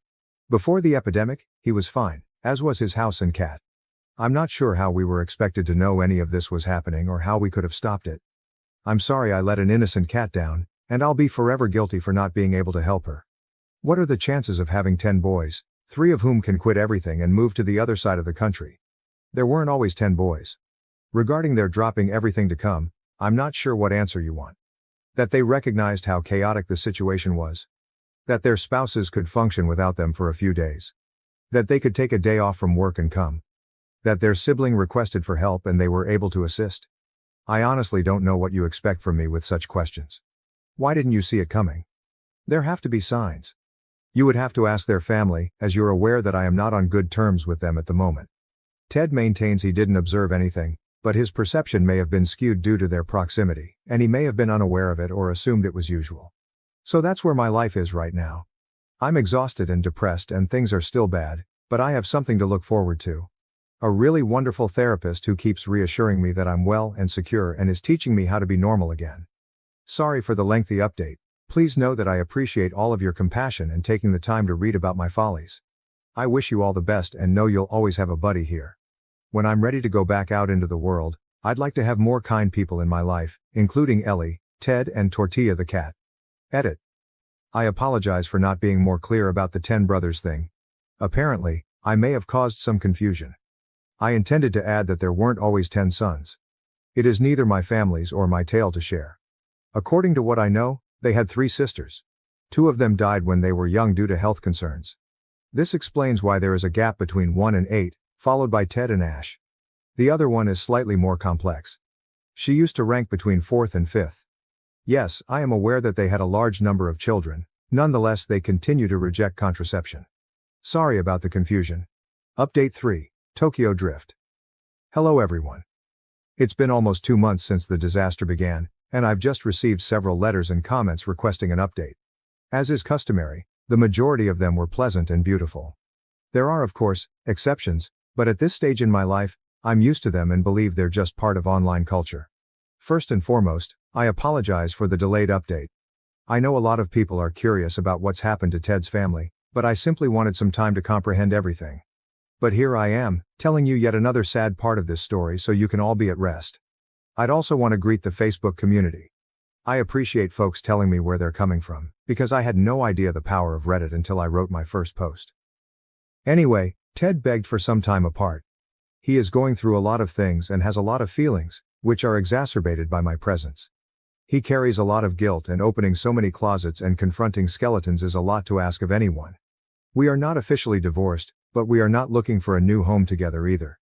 We are still in the process of selling our old home, so he has been staying there while I have been staying with my parents. I'm not sure what will happen once the sale of our house is completed, or what he intends to do, but I promised him space, so there's that. He did give me permission to inform you all because, despite some unpleasant messages and comments, the most of you are extremely kind and helpful. Here's Ted's updated family tree. Counting the sisters, B stands for brother of Ted and S stands for sister. B number 1, doctor with some type of military background. Wife, 3 kids. B number 2, surgeon, wife, 2 dogs and a bearded dragon. B number 3, engineer, fiance, and dog. B number 4, teacher and researcher, wife, 1 kid. S number 1, B number 5, works in A8, not sure of details, wife. B number 6, doctor, single and ready to mingle. B number 7, chef, businessman, wife, 1 kid. B number 8, car sales, wife, 3 kids. Number 2 and number 3, B number 9, Ted's ex-wife and cat. B number 10, Ash. I didn't just throw in the sisters to add some spice to my chaotic scenario. I'm sorry to disappoint, I didn't count them previously because, well, I don't want to offend anyone who has lost a family member, but I'm going by what I know about that family. All 3 sisters were born and died before Ted was even conceived. He's never mentioned having sisters in his life, therefore he just says he has brothers. To me and him, he does not have any sisters. You people are wild. The theories you developed, some more accurate than others, ranged from entirely rational to clearly delusional. However, based on what you and I know about this family, insanity runs in the family. No, they were not all murdered. Sisters number 2 and 3 were twins who died from a congenital defect. My apologies for stating genetic. I'm not sure why so many people assumed it was something only for women. Ted just knows that their lungs were not properly developed, or something like. As you are aware, I am not on speaking terms with his family and hence cannot ask any further questions. They died in the hospital a few weeks after birth, so none of the brothers could have harmed them. Sister number 1 died in a motorcycle accident caused by one of the brothers driving while intoxicated and underage. Why didn't I simply say it outright? Because it is none of my or your concern. It wasn't relevant to our circumstance, and I honestly believe that people deserve privacy. I'm not going to tell you which brother it was, so you can choose whichever fits your story best. Many people have asked about the nasty secrets that their mother forgave them for. I'll post the ones that I have permission to share. I'm not going to reveal which brother did what, simply number 7, because I've already disclosed it so there's no use in hiding it now. I simply copied and pasted the comment I made then. There are 10 brothers altogether. Brothers 1 through 4 are the classic older brothers. Golden children, straight A students. Brothers age 5 and under were used to trying to meet the expectations established by the oldest 4. It was expected that every one of them excelled in a sport, received good grades, attended college on a scholarship, since paying for 10 children's college is difficult, and had a career. Brother number 7 did not want to. He is a great man. He simply felt it was unfair that his life was determined by competing against his brothers. So, after he graduated from high school, he stated that he was studying overseas to become a chef, but that his scholarship would only pay partial tuition and not room and board. His parents were ecstatic that their son was studying overseas to become a well-known worldwide chef. They said, "Okay, as long as you maintain good grades and cook us your specialty foods when you visit for vacations and such." So he relocated to New York with 4 roommates and pretended to have an international life. He doesn't use social media often, so he didn't need to prove anything. He merely had to make sure to phone his folks at times that made sense given the time difference. He didn't have to video call them because technology hadn't advanced far by then. He just made up some great stories to share during the holidays. He retained the money he received from his parents to pay for tuition and boarding and invested it in something that turned out to be quite profitable. So he moved back to the West Coast and announced that he was now managing eateries. It all came to light when one of the oldest brother's kids expressed her desire to attend the same school as brother number 7. She requested him to take her there and show her around. By that point, he had enough money that there weren't many penalties, but he still cooks Thanksgiving and Christmas meals since he cooks well. So here's what I know because Ted, their mother, or the brother in issue informed me they did it with no ramifications from their parents. Stealing and totaling at least 2 cars, same brother both times. Stealing a car, different brother. Leaving grandma alone for the week when they were supposed to care for her. Stealing and selling things from the house. Other brothers getting into fights that ended up with police involvement. Getting into fights that did not end up with police involvement but did end up with a trip to the hospital. Skipping school events like senior trips and pocketing the money. Public nudity, public indecency and public urination. I guess it does run in the family. One stalking incident ended up with a restraining order. There was plenty of underage drinking and driving under the influence. Where is the father? I last saw him in an urn in the living room of their mother's house, so hopefully he's still there. Growing up, he was an ass, a deeply chauvinist and abusive father and husband. He was a decent grandfather to his grandchildren, but if you have anything to say about it, bring it up with them. Why would you expose your children to such a nasty person? I don't have my own children. Ted's parents were, and still are, quite traditional, with looks being the most important thing to them. All they desired was a perfect family, complete with proud sons and lovely daughters. I'm not rationalizing anything, but their daughters' deaths had a significant impact on them and their families. Why did they have 2 more children after all that happened? They desperately desired another daughter and tried 2 more times before being unable to produce any more children. I'm not sure if they would have tried again, or if her inability to produce further children exacerbated the situation. What happened to Ashley? I do not know. I'd like to claim I don't know and don't care, but I do care as a human being. After therapy, I'm a little more empathetic, and I know he's sick. So I care and hope he is okay, able to recover and go forward. I simply want it would happen far away from me. I'm not sure if he's still institutionalized, but I have it on good authority that he's staying away from me. So that's it for that family. I hope this answers all of your questions concerning them. As always, a big thanks to B number 6 for being fantastic. He has been really supportive throughout everything, and in general, he is a nice person who is still single and looking to meet new people. When I told him I was updating again, he made sure I emphasized it. So if anyone on the West Coast is looking for a gorgeous doctor with a crazy dysfunctional family, he's the one. Tortilla has sincerely appreciated all of the love, affection, and appreciation. As I indicated in a previous remark, I apologize for not paying the cat tax, but right now I am not comfortable sharing images of anything, including Tortilla, with anyone. Nothing against you personally, just feeling uneasy after everything that has transpired. So I really apologize for that. Since I'm evading taxes, I'll tell you she's a black cat. She's named Tortilla because I'm not very good at cooking, and the first time I made Ted tacos, I completely forgot the tortillas were in the oven, and they got fully burned. As for me, everything sucks and will continue to suck for a while. Boo, that's just life. I had to quit my job after quitting my previous work, therefore I'm currently unemployed and freeloading at my parents'. But my father claims he doesn't mind, he just wants me to be okay, and I love him for that. It's good to have my sisters around, plus there are more kitties to play with. Tortilla, I am still in treatment, which is about all I can do with my life right now. On the plus side, I'm sure none of these cats have ever been groomed as frequently as they have in the last 2 weeks, so they're all exceptionally shiny and attractive. That's it for today. Sorry for the lengthy read. Update 4. Return to P-Town. I've written numerous updates over the course of the year, some while joyful, some while sad, and some while drunk, but I opted not to upload them in order to give you a suitable conclusion to the story. But I recognize that real life does not have a proper ending. There will always be more going on. Hopefully, this will be the end of it for all of us. And I will be able to go on, while you will be satisfied with how things have turned out thus far. I really hope you do. I also hope that writing this and giving it to you offers me the closure I need. I'm writing this update now because I'm in a good enough state to open up and relieve my guilt over the lack of updates. It's quite wonderful of most of you to check on me during the year. It's incredible to me that it's been over a year and there are still new letters and good comments in my inbox. I apologize for not responding sooner, but please know that I read each and every comment, and it warms my heart to know that there are so many wonderful people out there wishing a random stranger kindness. I'll admit that part of me is always frightened to write an update. Part of it stems from the real-life consequences of putting things online, such as being identified, which I have experienced. The second aspect is the finality of it. It's strange, but I feel like if I don't tell you about it, I can simply pretend it's not happening. It's not really healthy, as my therapist has pointed out. So I'm putting on my cat hair-covered big girl pants and confronting the reality.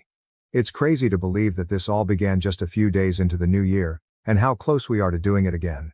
I recall spending New Year's Eve cuddled up on the couch with Ted and Tortilla, hoping that 2021 would be full of adventures and excitement. I guess I should watch my wishes for the future year. I'm not even sure what I'll do that day. Perhaps I'll pack Tortilla and we'll go on an adventure, as I don't intend to sit on the couch and reminisce over the past year. I can say though, that it was a very comfortable couch, and I miss it tremendously. I adore Ted.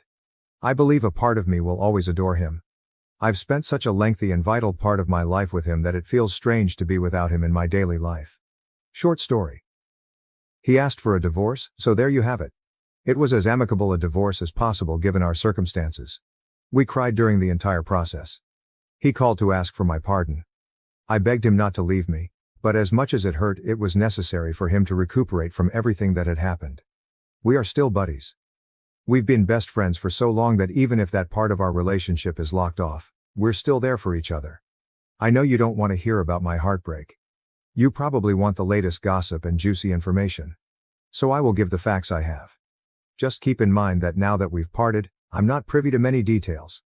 I'll divide things into sections to make it simpler to read, but not in chronological order, just to keep things organized. My ex's family, B number 8, wife, 3 children, fish, and a cat. I haven't heard from them since the divorce, but I know they previously adopted a kitty named Bob. B number 7, wife and child. No idea. I haven't heard from them. I haven't asked. B-6 with his girlfriend. He is no longer single and ready to socialize. I'm overjoyed for him, and his new girlfriend is genuinely amazing. She is a fellow Redditor who has read the Pate saga and still loves him, despite his dysfunctional family. I've met them several times this year and she really is nice. Of course, they have their ups and downs, as well as conflicts with the other brothers, but they are doing well overall. B number 6 actually came to see me after Ted sought for a divorce. He hugged me and informed me that I would always be his little sister, regardless of whether I was married or not. It's been extremely heartbreaking to lose my husband and half of what I regarded to be my family, but I did get to keep a brother because I only have sisters. B-5 and his wife. He never liked me, and I finally figured out why. He's not very fond of Ted. As you are aware, the brothers were not particularly nice growing up, and it appears that number 5 was the worst of the bunch, and he disliked it when Ted stood up to him or defended Ash. He hasn't liked him since they were younger. I have had no interaction with him, nor do I intend to. B number 4, wife, child. They have remained largely unchanged, they were always friendly. B number 4 made certain that Ash was on all of the do not adopt lists at every shelter, shop, or vet in the area where they live. He claims that even if Ash does well for the rest of his life, he will not risk another cat or other animal going through the same ordeal if his mental health deteriorates. So at least I left that family with the confidence that future cats would be safe from Ash, which made me feel a little better. There's always the potential he'll get a stray or someone would adopt one for him, but B number 4 told me that he'd do all in his ability to prevent it from happening again. B number 3, his now wife and their dog got married when the saga began. They were only engaged at the time. It was a lovely ceremony, but I did not go despite the fact that both the bride and groom invited me and stated I should come because I was family. Ted asked me to come, but I didn't want to destroy any more family photos. I did, however, attend via Zoom, which is how I knew it was enjoyable. B-2, his wife, 2 pets, and a dragon. B-2 was quite helpful when everything transpired and was among the first to take action. He apologized extensively to me, both for the initial pressure to let Ash move in and for what happened subsequently. He felt particularly sorry for his role in his brother's mental health. I thanked him for the first 2 apologies and informed him that the third one was not mine to accept. He was understanding and stated that he would concentrate on improving his family's ties and that it was unfair that I should bear the brunt of the consequences for something that was not my fault. After the divorce, he contacted me and said that if I needed anything, he would be there for me. Overall, it was a wonderful message, and I know he's also in therapy now, which is fantastic. B-1, his wife, and 3 children. As you know, B-1 was the most offended by the entire scenario because it affected one of his daughters. Last you heard, they had requested me to remain away and give them some room. But his oldest daughter contacted me. She's a darling who told me she misses her life before everything happened. I did not inquire about what her parents told her, but I felt they had to tell her some version of events because she is old enough to ask the correct questions. He did not press charges, but they moved. Fortunately for daughter number 1, they moved to the East Coast, where she discovered an incredible culinary program that she is extremely enthused about. Daughter number 2, according to her sister, mother, and therapist, is doing quite well. Apparently, she never had much interaction with Ash outside of large family gatherings with others. He was taking his anger out on her because she is the spitting image of her father, not so much for her as an individual, but for who she represents and the fact that she is a woman. I'll go into that later. She is still in treatment, but she is very irritated about it, claiming that it has nothing to do with her and that she is distraught about having to move and leave all of her friends. Overall, B-1's family is safe and adjusting to life on the East Coast, although they continue to keep a distance from me. They haven't liked the weather so far, but I have told daughter number 1 that she is welcome to come anytime. B-1's wife and I are friendly enough that she would let it. B-1 and I haven't talked since everything went down. All communications have gone through his wife and daughters. The wicked way, from the West. Some days, just for fun, I'll go into our SLJ Nomal and tell myself that mine wasn't as horrible as others. I'll see some and wish I had one whose worst behavior was to wear white to my wedding. We were never best friends, but she was not always mean to me. Living on the opposite side of the country created a barrier in our relationship that I believe we were both comfortable with. We didn't have much interaction with one another, and we were fine with it. She had so many other dills around who raised her grandchildren that I wasn't as significant to her. I continued to call her on her birthdays and anniversaries, and she always invited me over for the holidays. Whenever we went over the holidays, the house was always so full of people that I was just one more or one less, and I was fine with that.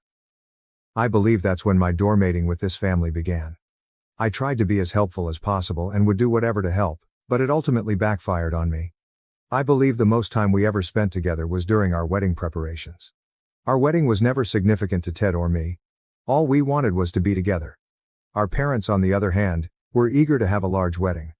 I'm the first of my sisters to marry, and given the age difference between Ted and his elder brothers, there hadn't been a huge occasion like this in a while. I have absolutely no regrets about marrying Ted. I could do without the large wedding though. I wish we could have married at the courthouse with just the 2 of us. Or perhaps gone to Vegas and been married by Elvis. I'm not sure if they still do that, but it seems just as, if not more memorable than a large 200-person wedding. I recall how happy she was when we eventually agreed on the big wedding. It was as if for the first time, I wasn't simply another dill in the pile. It's foolish, but it felt good to feel that I was finally allowed into the inner circle, even if it came at the expense of a lavish wedding. I attempted to involve her in the process as much as possible. With 10 sons, I assumed she didn't have many opportunities to do female things.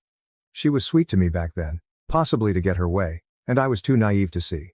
I stayed at the Golden Dill for a bit after that, I believe, until another granddaughter was born. Then I was relieved to be out of the spotlight, returning to our normal coexistence. It was exhausting to be on her side, with all of the expectations that come with it. It's weird to go back and remember how much I wanted her to like me, and now I'd do anything to keep her unaware of my presence. After Ash was admitted to a psych facility, she did everything she could to tear me down. I went to see her, along with the rest of the family, for a time, but eventually made apologies with some of them. Certainly not with her. I saw her once, when she arrived with some of the others to pack up Ash's place. She went to my parents' house solely to yell at me, which was terrible. The worst part was that she timed it so perfectly. My parents were at work, and my sisters were either at work or school. I was the only one sobbing on the other side of the door. I heard the doorbell and rushed to open it, only to see her. She didn't even try to be nice and just threw it all on me. She brought up everything I had ever done to her and her family. She told me I was a failure as a wife and that she hoped the divorce would ruin me. She stated she would make sure her son grabbed everything from me and that she would not stop until I was impoverished. She stated she was glad I was barren because she couldn't bear the thought of mixing her blood with mine. She said so many horrible things that day, but the last one was the most memorable. Ted and I were never trying to have children. But we weren't trying not to. We assumed we were steady enough that if it was meant to be, it would happen, but it never did. Does it make me an evil human being to be grateful that my parents' neighbors contacted the cops and removed her from the property? My sister discovered me sitting on the floor, crying with tortilla. She contacted Ted and I believe he heard the account from B number 5, who drove her. I never saw him. I haven't heard anything from her since. I'm not sure what Ted told her or what she told him. I only know that she has left me alone since that day and I am grateful for that. Ted is the universe's most decent ex-husband. I could tell you 1,000 things about Ted or none at all. It feels strange not to be with him, but I try to respect his wants and wishes. As you are aware, he sought a divorce from me on the grounds that, I cannot do this to you. I can never forgive myself for placing you in this situation. I do not want to expose you to my family again and allow them to damage you. I was irritated because he was making decisions for me without considering what I wanted for myself. But, after many long therapy sessions, I realized that while he claimed to be doing it to protect me, it was actually to protect himself. Or, at the very least, to alleviate his guilt. Perhaps not having me around made him feel as if nothing had happened. Or he honestly believed that this was the best option for me. It really sucks because I've always thought about what was best for us as a whole, not just myself and him. However, his solution was not to have a team. Some days I wake up loathing his name and shadow, while others I simply stare at my phone and contemplating phoning him. Sometimes I lose that battle and end up calling him. He always responds and assures me that he is there for me. Anyway, we sold our house and he moved out. He temporarily relocated to the West Coast to address family difficulties while his divorce was being conducted. He returned because his job was waiting for him, and he enjoys it. I'm not sure if I should be grateful that he's still living in the city that was once our home, or angry that he's ruined an entire city I like. It's unfortunate that every area I want to visit is packed with memories of him. Perhaps it is time for me to relocate and begin anew somewhere where no one is aware of my dark, tragic background. I'll tell you more about Ted's travels on the East Coast later. This section contains life updates. Some individuals expressed concern for him and sent him well wishes via comments and messages. I passed them forward, and he thanks me. I'll copy and paste a portion of the update I made but did not post the day he returned to town and invited me to meet. This is about your Redditors. I apologize in advance, it wasn't a good day. I never used Reddit much. I'm wondering where my life would be without you now. I probably would have allowed his family continue to doormat me, and who knows, maybe I'd be with Sunny right now, and Ash would have gotten all of his life's ambitions fulfilled. To this day, I still receive texts wishing us both well. A part of me wishes I didn't have to share you with him. Why does he deserve your best wishes while I'm the one who ended up alone? You are bigger and better people than me. I did tell him that you hoped he was okay. I'll admit that I told him partially to hurt him and make him feel guilty. Maybe I'll regret it later, but I simply needed him to feel anything other than sympathy for me. Do you know what the worst part is? He laughed. Even though it was a dead man's chuckle, I was concerned by the sound. It isn't fair that he gets to chuckle. He thanked you and expressed hope that one day he will be the man you believed he was or could be. He also apologized for disappointing you all and acknowledged that this is not the ending you had hoped for. Although some of you wished for this conclusion from the beginning, I'm not sure if you've changed your mind after all of the updates or if you still believe I should leave him. He has always preferred to be in control, so he left me alone. Aside from that, Ted is as good as he could be. He has good and terrible days, just like I do. We meet on a regular basis to check on each other. He informs me about his life and I tell him how I am doing. After his mother paid a visit to my parents' place, I moved out. I haven't asked him to my new apartment and I don't sure I want to. I believe having a house without memories of him or his family for the first time in a decade is just what I need right now. Tortilla misses him, but I try to convince myself that she understands my pain. I don't know where to start. and Ash was first committed following his dispute with his brothers, and B numbers 3, 4 and 8 arrived to assist sort things out. He stayed for a few weeks. During his visit, he repeatedly requested to see Ted, but he never did. However, he did once write him a letter. At the time, I didn't want to know what it stated, but I eventually asked Ted about it. He stated that he had written to tell him to stop asking to see him, that he needed to prioritize himself and his life over Ash for once, and that he should stop putting Ash's wants ahead of his own. After a few weeks, B number 3 arranged for his relocation to the West Coast. I'm not sure whether he was transported to another facility or released into their custody.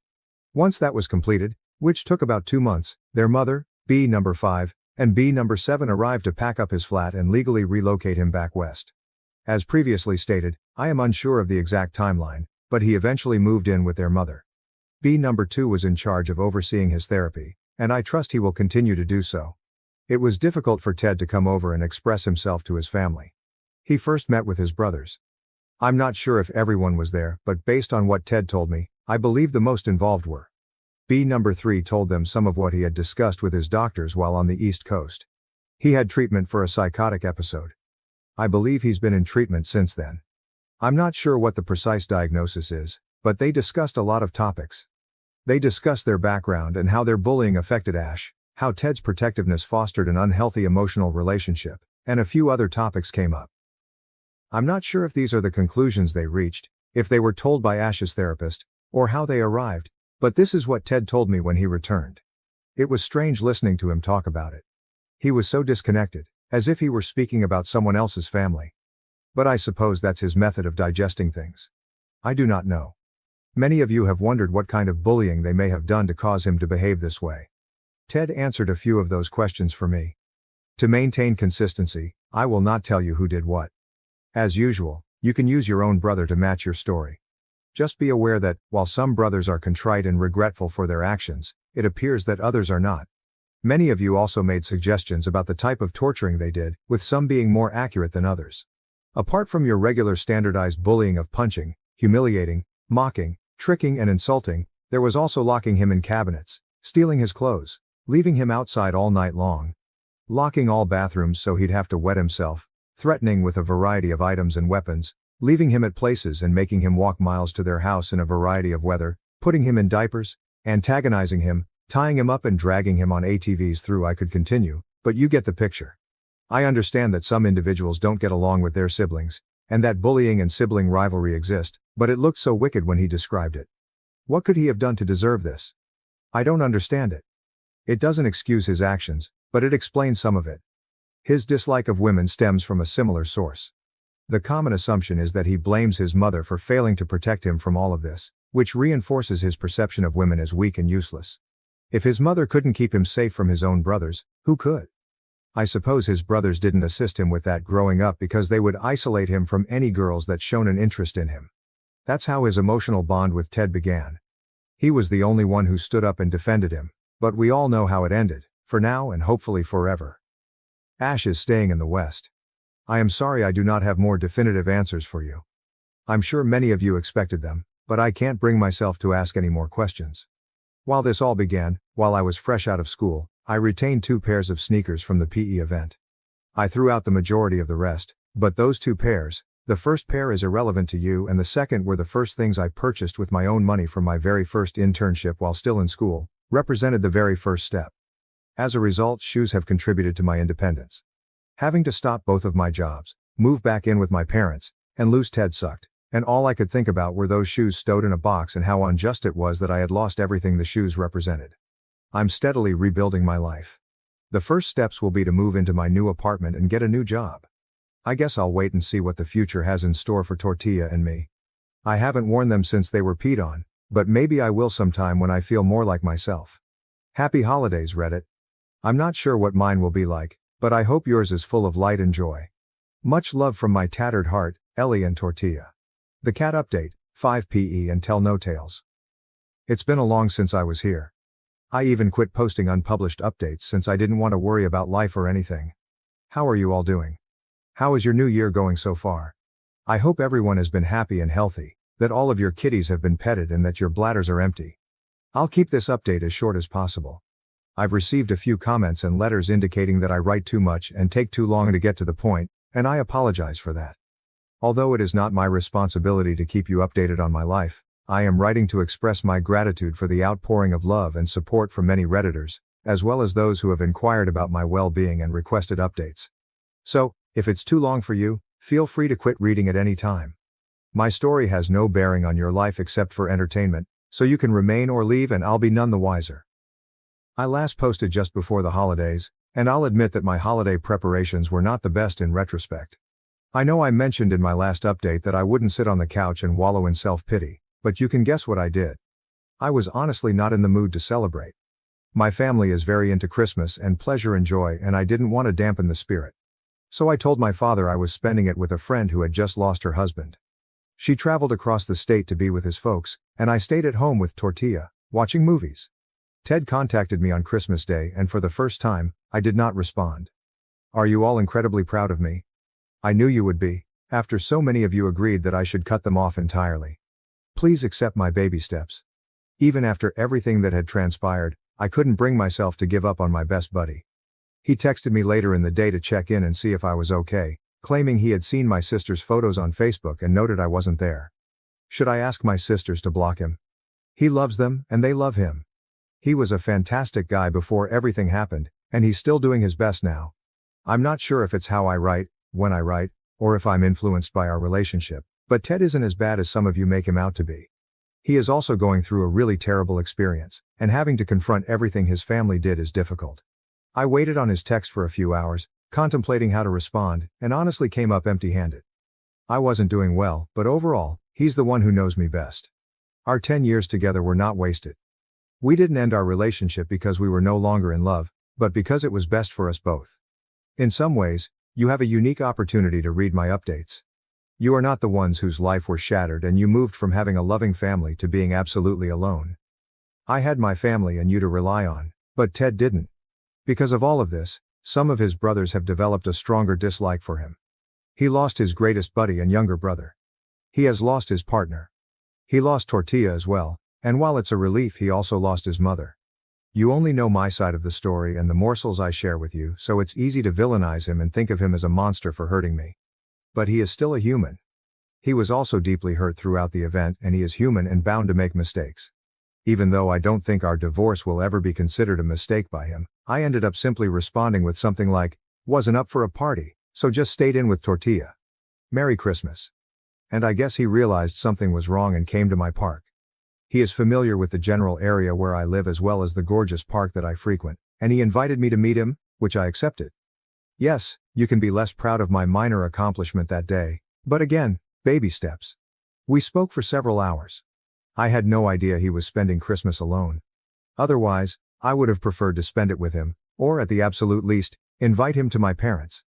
Many of you have urged that cutting him off completely is the greatest option, but I disagree.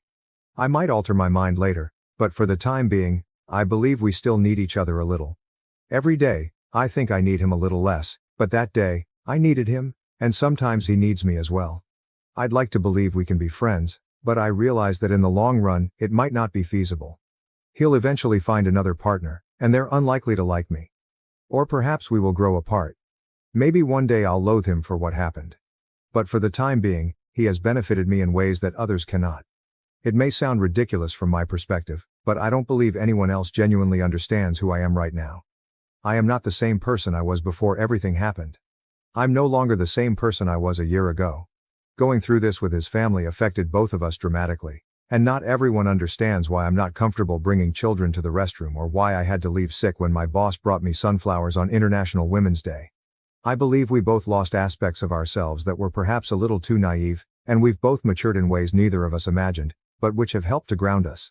I've had a very fortunate and protected existence, and while I've lost part of the brightness that once filled me, I believe this new shade has helped me connect with people more and understand their hardships in a more empathic manner. Or at the very least, I would want to believe so. Perhaps that is just what going to therapy accomplishes for you. In that case, I strongly advise everyone, P or not, to go to therapy. Overall, I believe we are both doing a little better. Tortilla is doing well. Aside from a minor health scare, she is doing well as usual. Our new apartment has a lot of windows, which means there are plenty of sunny spots, which she is loving. Ted lost communication with the majority of his family and is currently in limited contact with B4 and B6. So I don't really have anything to say about Ash or the rest of the brothers, except for B6, who's quite sorry that Ted is keeping his distance from him, especially because he has cut off almost everyone. But he says he understands and will be there for him when he is ready. It was said several times that what was previously referred to as bullying was actually abuse, and I believe it is crucial to utilize that term when characterizing their childhood. I believe that part of the difficulty that led the House of Cards to collapse was the dismissive attitude of everyone involved, even Ted and Ash, who dismissed it as boys will be boys. Brothers are like that. Or simply I thought it was normal. I believe that if any of the spouses or I had known the scope of things in their youth, we might have made quite different decisions. Of course, my ex-Mill bears a lot of responsibility for it, but I suppose we've all learnt from it. I don't think I'm ready to start dating yet. I believe I need to learn to be alone first. I've been with Ted since college, and it's been quite some time. I don't think I know how to perform first aid anymore, but I'm sure I'll be able to Google it when I get there. It's been strange adjusting to alone. I don't want to call it loneliness because sometimes it's pleasant, you know? I'll finish a book and close it, and the place will be quiet, not eerie, but comforting.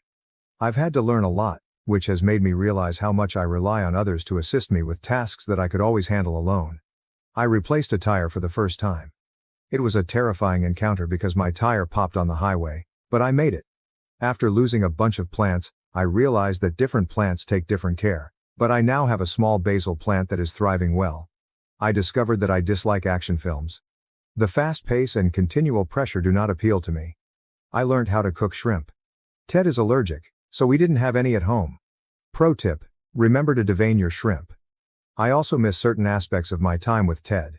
I had to drive myself to the emergency room after missing a carrot with a knife, and I believe hospitals should offer valet parking.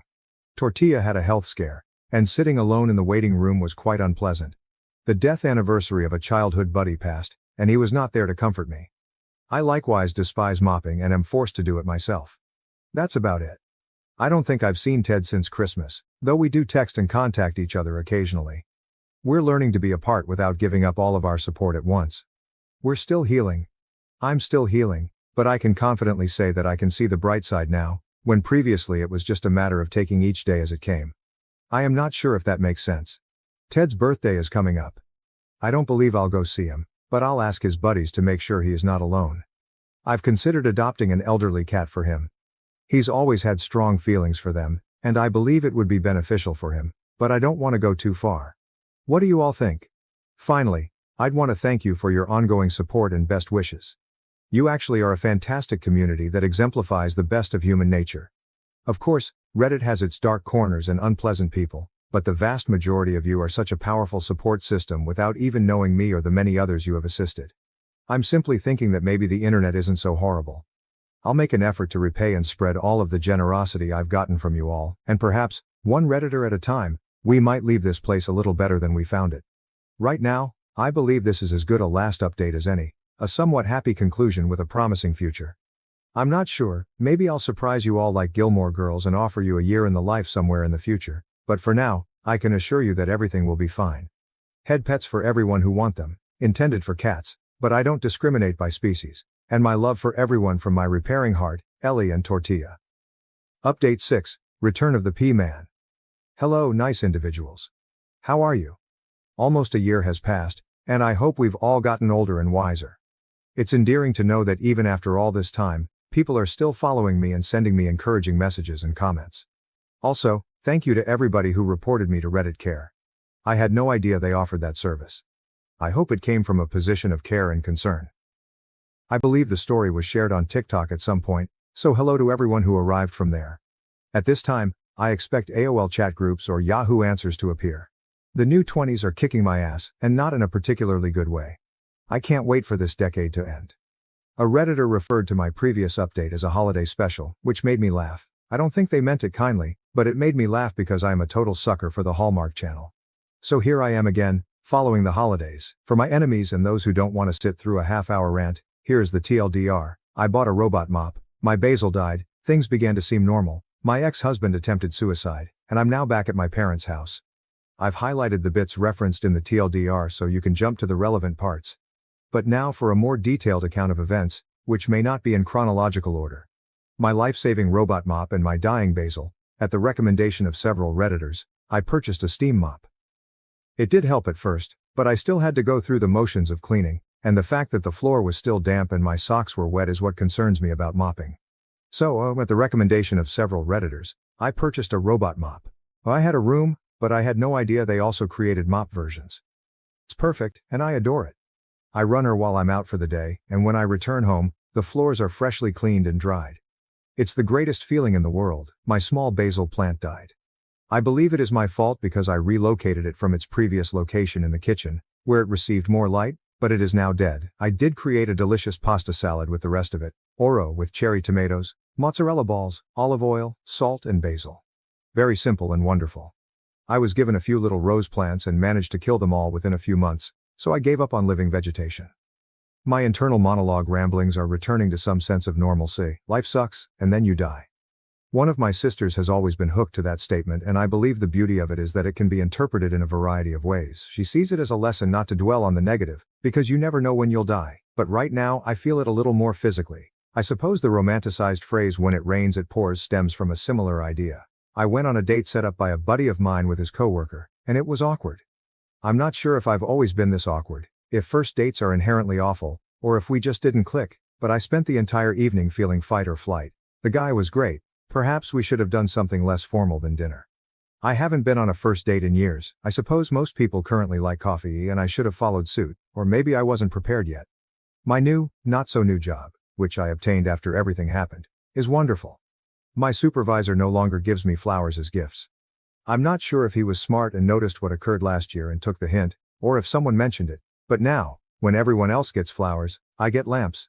I know that seems strange, but I enjoy lamps and light-up items. In the last year, he has given me a cute kitten nightlight that I like, as well as some fairy lights and one of those Himalayan rock salt lamps. He's a nice guy, and I appreciate his efforts. My co-workers are wonderful, and the work we perform is both enjoyable and rewarding, which is something I did not have before. I used to work 2 jobs, one satisfying and one to pay the bills. It's crazy to have one that does both, and it makes me feel like I wasted so much time with my prior one. So there's a silver lining to everything. Tortilla is doing well. She is now forced to eat prescription food and is really unhappy about it. Even though it's been months, winter is always difficult for her because she becomes extra fluffy, which bothers her. So it's time to do extra brushing and de-shedding. If you have long-haired pets, I recommend the Furminator, but Amazon has cheaper choices. She's getting older, so I do my best to keep her comfortable. One of my sisters got a kitten, and we look after him when she is away. Tortilla simply adores him. Matcha, the kitten, dislikes all of the grooming she gives him and pretends not to like her, but if he falls asleep, he will go cuddle with her. If she wakes up before, he'll flee. I'm rambling, perhaps because I'm not sure where to begin or what to say. It's also a little alarming because I know certain individuals are keeping an eye on me through this account.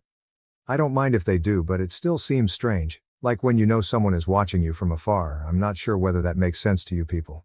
But yeah. Anyway, when I'm feeling particularly masochistic, I'll browse the comments on sites where the Pia-Man saga has been discussed. Most of you on my own threads are extremely nice and helpful, but outside of my own virtual walls, individuals express harsher opinions. As previously stated, it is both masochistic and harmful, and I'm aware of this. My therapist is aware of this, but it also serves to anchor me and allow me to see things from new perspectives. For example, someone branded me insane for being so infatuated with cats. I hadn't realized it, but a large amount of my updates are about cats and their well-being. This is because I genuinely enjoy cats. That person claimed I displayed more empathy for cats than I did for Ash, my in-laws, or even Ted. And yes, you could call me sociopathic, but domesticated animals in general have little control in what happens in their life. We as pet owners, make decisions for them and strive to make the best ones we can. But in the case of Sunny, I will always feel more pity for her than for anyone else since she was helpless. There was no other choice for her, no safe haven, and no one to advocate for her. Even if you remove the sentimental aspect of my attachment to cats, it was still terrible from a humane sense, and there is a reason why animal cruelty charges were contemplated. Other responses suggested that I was over-victimizing myself, that what I went through was insignificant and that I was overly dramatic, which I may be. They claimed the genuine victims were X, Y, or Z. I believe that everyone involved in this event is a victim in some manner, but being a victim in your own story does not preclude becoming a villain in someone else's. Take my ex Mil as an example. She has received the least amount of sympathy in what I have read, although her husband was AOS, an abusive parent and husband. I know her upbringing was less than ideal, and she has a lot of unresolved trauma from the deaths of her daughters. Does this excuse her behavior? No. Does it provide some explanation? Maybe. Does that make up for all of the harm she caused? Definitely not. Ash was a victim of an extremely brutal childhood, but part of the reason this took everyone off guard and things went downhill so quickly was that he was very well put together. Or, at the very least, he was fantastic at managing or disguising his emotions. He has an engineering degree from a reputable university, a solid employment and a fulfilling life after graduation. Everything went down with the pandemic and isolation. I'm not sure, and I've thought about it a lot, but what would have occurred if there hadn't been a pandemic? Wouldn't Ash have snapped? Could something else have prompted him? Would anyone else have unlocked the skeleton closet? Imaginary what-ifs are their own ADV. I've imagined so many various lives, with joyful, sad and tragic endings. I know it's not a good idea to focus on those, but I occasionally envy the possibilities. However, I must say that in my wildest dreams I never imagined Ted dying. First and foremost, he is not dead. He is doing fine right now. Please keep in mind that, while this is presented from my point of view, Ted was the actual person in the center of it. I was only a casualty. It took many, many therapy sessions to accept that it wasn't my fault. I was simply the unfortunate one who drew the short stick. Years of violence and dismissive behavior from their family shaped Ash into the person he is now. That would have come out somehow, regardless of my role. I'd like to think that something convinced him to see a real therapist, and that it was dealt with in a safe, healthy manner. But I suppose we will never know. The one thing I've learned to appreciate is that I was the one who broke the camel's back, not B1's daughter. Things would have been significantly different, and far more terrifying. Ted was also involved. As you may recall, I maintained contact with B6 during the divorce, but at the recommendation of many of you and other individuals in my life, I took a step back and removed myself from him. A few months later, B6 phoned me and asked whether I had heard from Ted recently, which I had not. He stated that some family matters had occurred, he did not specify what, and I did not inquire, and that several of them had attempted to contact him but had been unsuccessful. He informed me he was worried and that he was planning to visit our city to check on him and let him know if I heard anything from him. I knew Ted was keeping his family at a remove, especially B6, so it didn't surprise me that they hadn't heard from him. To be fair, Ted is unlikely to simply disregard a family email. I sent him a message informing him that B6 had contacted me looking for him, but I did not hear back from him. Ted and I had separated ourselves from each other by that point, as stated in my several updates, so his lack of response was not surprising. But he read my message. Fast forward approximately 2 weeks, and B6 tells me he's in town and wants to meet with me. I said yes because I missed him and invited him to dinner at a new restaurant that I thought he would enjoy. He responded no, only coffee.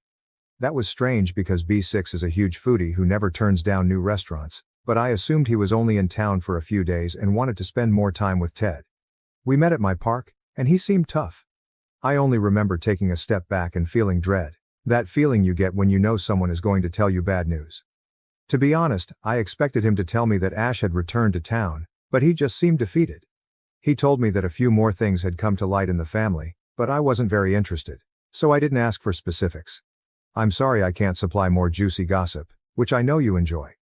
When he arrived to check on Ted, he saw him in a serious downward spiral.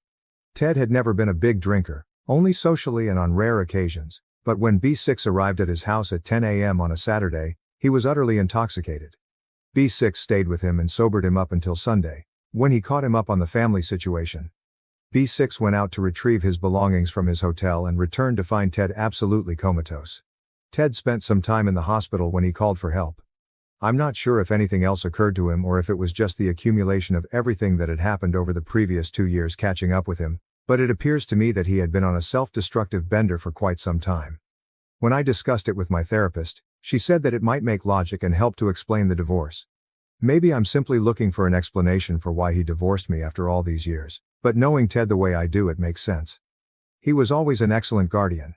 I suppose he developed that trait early in life while defending Ash. He's the type of person that keeps an eye out for girls drinking at a pub and always stops to see whether an unaccompanied child is safe. He also has some controlling tendencies, which often cause him worry. He is an excellent planner, but he struggles when things do not go as planned.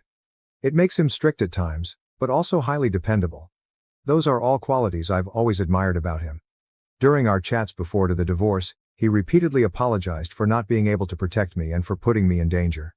Even though I believed I'd persuaded him that it wasn't his fault, I guess he wasn't convinced. He was also coming to terms with the fact that his family was not as nice as he imagined. He recognized he had contributed to the family's dismissive behavior throughout their upbringing.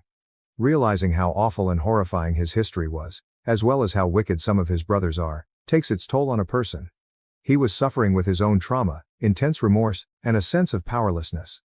Ted ended up going to a rehab center for a while. He would not allow me visit, but he did send me emails. They are a little too personal to discuss with you, but reading them was an emotionally charged experience. The first few apologized for worrying me and assured me that he was fine. Some were rambling, and that is coming from me. Others were genuinely pretty good. It was an interesting journey to see him go from hyper-polite and apologetic to the man I fell in love with. It was also fascinating to watch him assimilate what I had been saying for years and get insight into things I had never noticed before. Overall, I believe it was cathartic for him. I think writing is the finest release, which is why I'm here. It enabled him to arrange his ideas. I'm not sure why he emails me personally rather than keeping a diary or sending emails to himself, but I'm not complaining. There was one email in which he was angry at everyone and everything. Everything went wrong, and he was frustrated. I felt quite relieved. It was fantastic to see his light returning. When he first emailed me, he suggested that I not respond to his emails and instead listen or read. If I wanted to, I could just remove them and he would have no idea. In the angry email, he addressed me by a moniker he had not used in years, since before we married. That really pissed me up. It was not something serious. He was talking about a trip we'd taken with some buddies. They ended up breaking up in the middle of it because they didn't want to return home because everything had already been paid for, but they also refused to remain with each other. As a result, we had to divide the boys and girls into groups to complete the planned tasks. He felt miserable the whole time. He responded something like, "I have not forgiven Alyssa for Venice, it was supposed to be you, so when I..." There's nothing wrong with the pet name, but it only reminded me of everything I'd lost and all the memories. I disregarded his request and responded to his email. This resulted in increased correspondence between the two of us. He didn't take it hard when I responded, so I'm not sure if that was his purpose all along or not, but we just corresponded back and forth for a few weeks, which was pleasant. We never discussed Ash or his family when we emailed.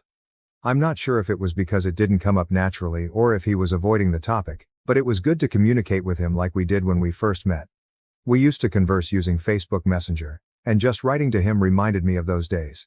It's ridiculous how much I still adore him and how much I miss him. Those foolish emails felt like getting my best buddy back. Even if he wasn't my spouse anymore. He's presently back at his place with B3. His wife and dog lived with him for a while, yay remote work, until he was well adjusted. He now takes antidepressants, has a larger support network, and is feeling much better. He stopped shutting people off while still setting healthy limits, which is fantastic. He's reconnected with B3, B4, and B6, his closest friends aside from Ash, and has lost contact with everyone else.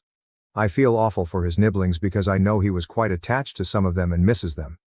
But yes, that is something he absolutely needed. For what it's worth, B6 has no touch with anyone. He was always distant with everyone except Ted and Ash, which I assume was because he knew.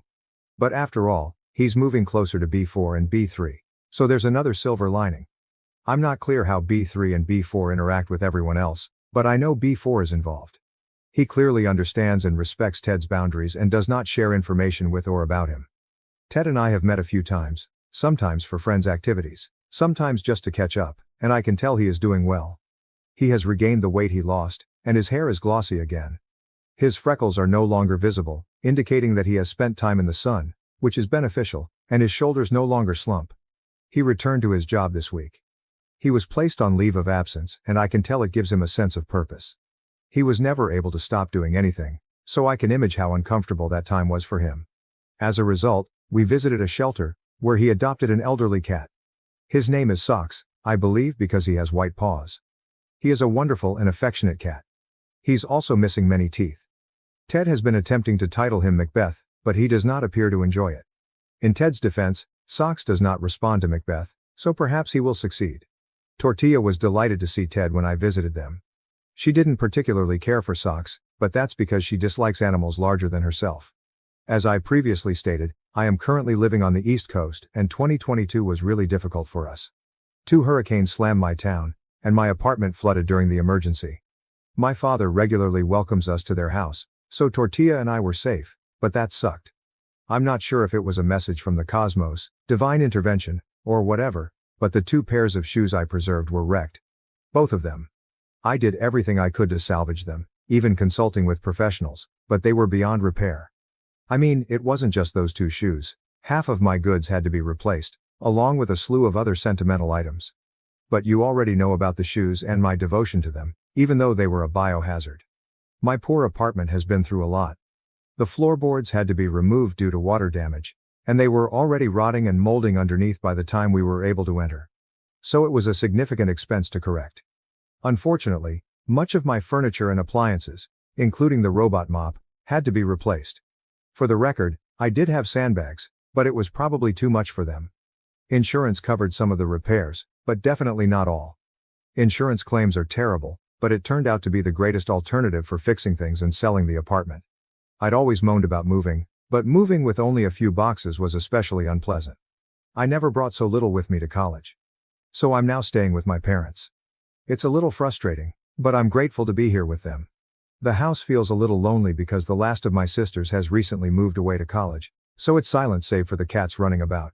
But, hey, cats are excellent company. I am in the process of closing on a new apartment in a high-rise, so hopefully this will not happen again. I'll miss my park, but the new apartment is in an excellent position, with everything close. I could also bike to work if I wanted to, but I'd need to learn how to ride first.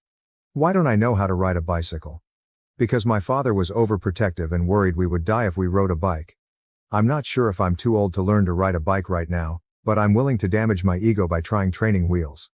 Tortilla will have plenty of bright spots in her new residence because the windows are much larger.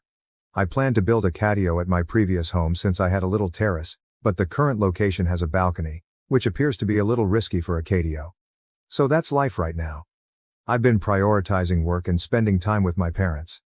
I scheduled a trip for March, and it will be my first time traveling alone. I'm a little nervous because I've never had to organize a trip on my own. Did I mention Ted is an excellent planner? I have no idea if I'm doing it correctly, but that's the goal. I've been taking classes in the language of the place I'm going, so we'll see how much I learn. I want to share something as well, which is why I ended up writing this update and using the title I chose. I didn't include it in the TLDR because I don't want the haters to read everything I write. If they don't want to, why should they? When Six called me about Ted, I was worried he was telling me that Ash had returned. As you now understand, this was not the case. When Ted sought assistance, I got a letter at my parents' home. It was a letter from Ashley. I didn't feel dread for the first time in 2 years, after the incident. I'm not sure if it's because I was receiving Ted's emails, or if I had done some wonderful healing. My therapist definitely should start charging me more. When I offered her a raise, she declined, claiming that it does not work that way. But yes, I read it. He apologized. He also admitted to several things he had done to me that I had never realized were microaggressions on his behalf. He admitted to a number of his behaviors that had always troubled me. He did not attempt to justify anything, only apologized. He revealed a couple other facts that were both surprising and unsurprising, as well as some that you guessed. It felt a little rambling and frantic, but I understand. He apologized for hurting Ted, said he knew what Ted was going through better than anybody else, and admitted that he had caused irreparable damage and would never be in Ted's life again. Even if he couldn't assist his brother after everything he had done, he knew that admitting his sins would help him make amends to me. Even if Ted had no idea, it was a little way for him to implicitly apologize to him. He stated something interesting. "I'm sorry I broke your marriage, but I don't believe I ruined your life. Ted would not have picked you unless you were resilient." He also thanked me for trying. I tried really hard at first to be friends with him, but after the occurrence, it was a no-go. He stated he had given up on people other than Ted trying for him, and he regretted never giving me a chance. He said he was envious that I could bring Ted happiness in ways he couldn't, and he hated that Ted had lost it because of him. I believe it was simply a method for him to alleviate his guilt over harming his favorite person and observing the impact it had on him while also respecting his limits. I mean, he disrespected mine, but I understand. I have not told Ted about the letter. I do not think I will either. I told B6, and while he was angry at first, he eventually understood and accepted it. He told me it was up to me whether I informed Ted or not, that he didn't think it would do much harm but wouldn't help either. So if I felt obliged to tell or show him, I would wait till he was in a better state, and then run it by his therapist, or do it in therapy. Final thoughts. Christmas has come and gone again, and this time I spent it with my family. My sisters are the finest, and they each gave me a pair of shoes to commemorate significant life events. They gave me an empty shoebox to represent the pair I'll need to purchase to begin this new journey. It was the most heartfelt gift I've ever received, and it made me cry for the majority of Christmas morning. I met Ted for New Year's. We were both invited to a mutual friend's party, and we had a wonderful time. We didn't spend the entire time together on purpose, but we did frequently find ourselves having our own talks without being impolite to others and simply laughing together. When midnight struck, I was seated in the back, away from the couples, and he sat next to me, resting his head on my shoulder. We simply remained in comfortable stillness as everyone else rang in the new year. It's such a comfort to have Ted, our friend, back. I still love him. I probably always will. I've tried distance, no contact, and sleeping with someone else to get him out of my system, but it doesn't work. I'm not sure if he's my fated soulmate, and we'll always gravitate toward each other, or if it's simply the comfort and convenience of being together for so long. But I can't help but love him. I love the man he was before and the one he is today. I adore the one he was in between, and to be honest, I'll probably love the one he'll be every day after that. I will not give up on him, even if I have to. I'd rather keep him as a friend than constantly pushing him away, especially since he makes me happy. I deserve to be happy, and he makes me happy. Is this so wrong? I know most of you keep saying it was good riddance, that he did me a favor and that we should simply stop talking. But I miss him. Maybe it makes me stupid, but well, at least I'll be stupid and content. If he asks me to take a step back, I will, but I'm content to be happy right now and worry about it later. I believe both of us deserve it. We both still have a lot of work to do and more healing is on the way. But for the time being, things are going well, which I believe we both need. I believe that all of us, including you, require good. If you've read this far, I appreciate you taking the time. I wish you all the best. May you find $20 in your pocket, may your favorite drink be available in the shop, and may your coffee be prepared to perfection. But seriously, thank you for always allowing me to communicate about my life without being judged, with love, acceptance, and compassion. Every single one of you is incredible and kind. Please know that I admire and cherish each of you individually. Thank you for taking care of me. Love, Ellie and Tortilla.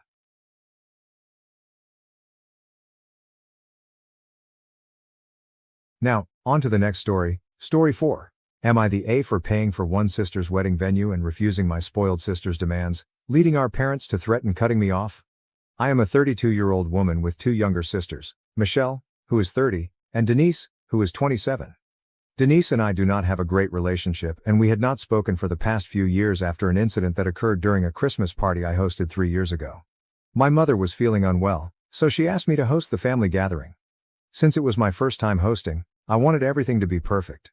My husband and I put in a lot of effort to ensure the party was well organized, and most of our family seemed genuinely impressed with the arrangements. However, Denise seemed to make it her mission to ridicule everything we had done. She kept making sarcastic remarks and insulting jokes, although I cannot recall exactly what she said, but her behavior was extremely aggravating. Eventually, I reached my breaking point and told her to either stop or leave if she did not appreciate our efforts. This led to a confrontation, and she ended up leaving. After that day, we stopped speaking to each other entirely. Even when we crossed paths at family events, she would give me the cold shoulder and I would do the same.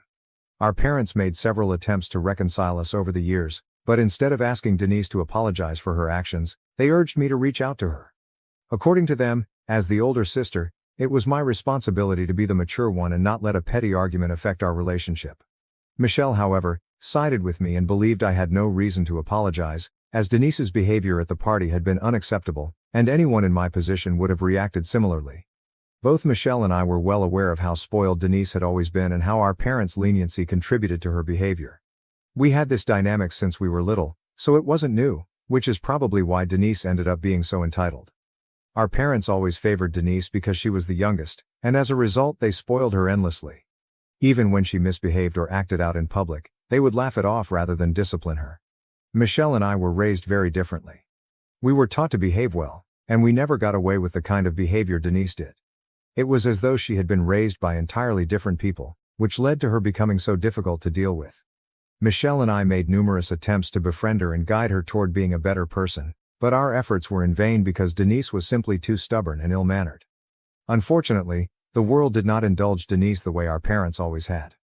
Throughout her adult life, she had been fired from numerous jobs due to her rude behavior towards colleagues and at times, even clients. Her difficult attitude earned her a poor reputation, making her almost impossible to work with. As a result, Denise had very few friends because her nasty demeanor pushed people away. After our argument, even Michelle and I distanced ourselves from her, recognizing that she was unlikely to ever change. Denise held herself in high regard while thinking little of others, and neither of us was willing to tolerate that kind of behavior any longer. We had all grown too old to put up with her antics, and regardless of what our parents believed, we were not going to force ourselves into maintaining a relationship with her just to keep them happy. However, things took a turn last year when Michelle married her longtime boyfriend, Andy. Michelle and Andy had been together for 6 years, and I had gotten to know him quite well during their relationship. Andy and I shared similar personalities and had many common interests, leading us to become quite close. In fact, Michelle and my husband often joke that Andy and I were more like siblings than Michelle and I were. It is safe to say that we knew each other very well and got along easily. When Andy proposed to Michelle, I decided that I would pay for their wedding venue as my gift to them. This was supposed to be kept private, but my mother found out about it while the wedding plans were being discussed, as Michelle had mentioned the expenses. We did not think much of it at the time, but now this decision has come back to haunt me. While my parents said nothing about me covering the venue cost for Michelle's wedding at the time, they now expect me to do the same for Denise, who is also getting married. Denise believes that I should pay for her wedding venue as well, and my parents are pressuring me to do so, arguing that it would be unfair if I did not. After Denise got engaged a few months ago, she wrote to me to say that she wanted to make up for how she had treated me not just on the day of the Christmas party but for the rest of our lives. She wanted to start fresh now that she was getting married. I decided to forgive her, not giving it too much thought, mainly because we would still have to see each other at family events, and I wanted to avoid any unnecessary awkwardness between us. Her apology seemed sincere at the time, and since she is my sister, I wanted to give her a chance and see if we could mend our relationship. However, I did not anticipate that things would turn sour so quickly after our reconciliation. Denise and Michelle had already reconciled last year, around the time of Michelle's wedding, but that was largely due to our parents emotionally pressuring Michelle into inviting Denise to the event. Michelle, being soft-hearted than I am, decided to invite Denise, but she discussed it with me beforehand. I encouraged her to go ahead and extend the invitation since there was no direct conflict between them. Michelle had only stopped speaking to Denise out of loyalty to me, and I did not want that to create any further tension. I reassured Michelle that I would not mind if she invited our youngest sister to the wedding and even suggested that it might be a good gesture to keep the peace within the family. Denise attended Michelle's wedding and behaved surprisingly well. Though it was somewhat awkward, she refrained from drawing attention to herself or behaving poorly. She sat through the ceremony quietly, did not engage in much conversation, and left early, but at least she made the effort to be there. Her willingness to attend without causing any issues gave me the impression that she had matured during the couple of years we had not been in contact. This was a key reason why I chose to forgive her at the beginning of this year when she reached out to make amends. Over the past few months, Denise and I had been in touch sporadically, and it was genuinely nice to reconnect with her and see her in a new light. She had convinced me that she had changed and was no longer the spoiled, entitled and bratty girl we once knew. She also shared a lot about her fiancé, Hank. Apparently, they had met through a dating app last year and their connection was so strong that they moved in together within a month. They were so certain of their love for each other that they decided to get married after just a year of living together. While I personally thought they might be rushing things, it was not my place to voice that opinion since they seemed truly in love, so I kept my thoughts to myself. However, a couple of weeks ago, Denise asked me if I would be willing to pay for her wedding venue, just as I had done for Michelle. It should come as no surprise that I declined her request. The circumstances surrounding Michelle's wedding were entirely different, and I was not prepared to make that kind of financial commitment for Denise's wedding. When I told her no, she didn't argue or try to convince me otherwise. Instead, she abruptly ended the call without even saying goodbye, leaving me unaware of what was about to unfold. Within an hour of that conversation, I received a call from our parents, and to say they were upset would be an understatement. They were absolutely livid with me for refusing Denise's request. Apparently, right after our call, Denise had phoned our parents in tears, complaining that she now had to revise her wedding budget because she had assumed I would be covering the cost of the venue, just as I had for Michelle. She accused me of deliberately being unkind and claimed that I was favoring one sister over the other out of spite. My parents were furious, insisting that I should have agreed to pay for the venue to keep things fair between the sisters, and their reaction left me feeling blindsided and frustrated. It is true that I had a favorite, and it was Michelle. She was the only one who consistently treated me with kindness, unlike Denise, who had been unpleasant to both of us for as long as I could remember. Denise always seemed to go out of her way to belittle us, and even on the day of the Christmas party, her main goal appeared to be putting me down. That incident was not isolated. She had behaved similarly on numerous occasions. In the past, we would usually just ignore her behavior to avoid feeding into the drama she thrived on, giving her the attention she sought. However, the one time I finally stood up for myself, it resulted in us not speaking to each other for the next couple of years. So yes, I did have a favorite. And it was not Denise because she had brought this situation upon herself. I saw no reason to feel guilty about it, and I made it clear to my parents that they could not guilt-trip me into paying for her wedding venue. While Denise and I had only recently begun to reconcile, our relationship was far from fully repaired, and I was not going to finance her wedding without a valid reason. I also explained to my parents that I had known Andy for much longer than I had known Hank, Denise's fiancé, whom I had only met twice for brief lunches. On both occasions, Hank and I barely exchanged a few words. The dynamic with Michelle and Andy was entirely different because Andy was not just my sister's partner, he was also a good friend of mine. That is why I chose to pay for their wedding venue as a gift, without them even having to ask. It was something I genuinely wanted to do for them, given the close bond we shared. When it came to Denise and Hank, I simply did not feel that I owed them anything, particularly when it came to paying for their wedding venue or contributing to their wedding in any significant way. I was perfectly willing to buy them a gift from their registry, just like any other guest, but I had no intention of spending a large sum of money on her venue. While it might sound harsh, the reality is that Denise and I were not as close as Michelle and I are, and I did not even know Hank the way I knew Andy. My parents were not pleased with this explanation and decided they would continue to pressure me until I agreed to cover the cost for Denise. They began arguing with me, insisting that it was wrong to pick favorites and that my refusal could potentially hurt Denise, especially so close to her wedding. They warned me that this could lead to the family falling apart once again, a situation they were desperate to avoid. They reminded me that they had barely managed to avoid issues during Michelle's wedding by convincing her to invite Denise, just so no one would question our unity. They were determined to prevent any similar problems this time around. It quickly became evident that maintaining the appearance of being a normal, happy family was more important to them than addressing the underlying issues, which I found completely absurd. So I stood firm in my decision and told them that I did not care what others might say.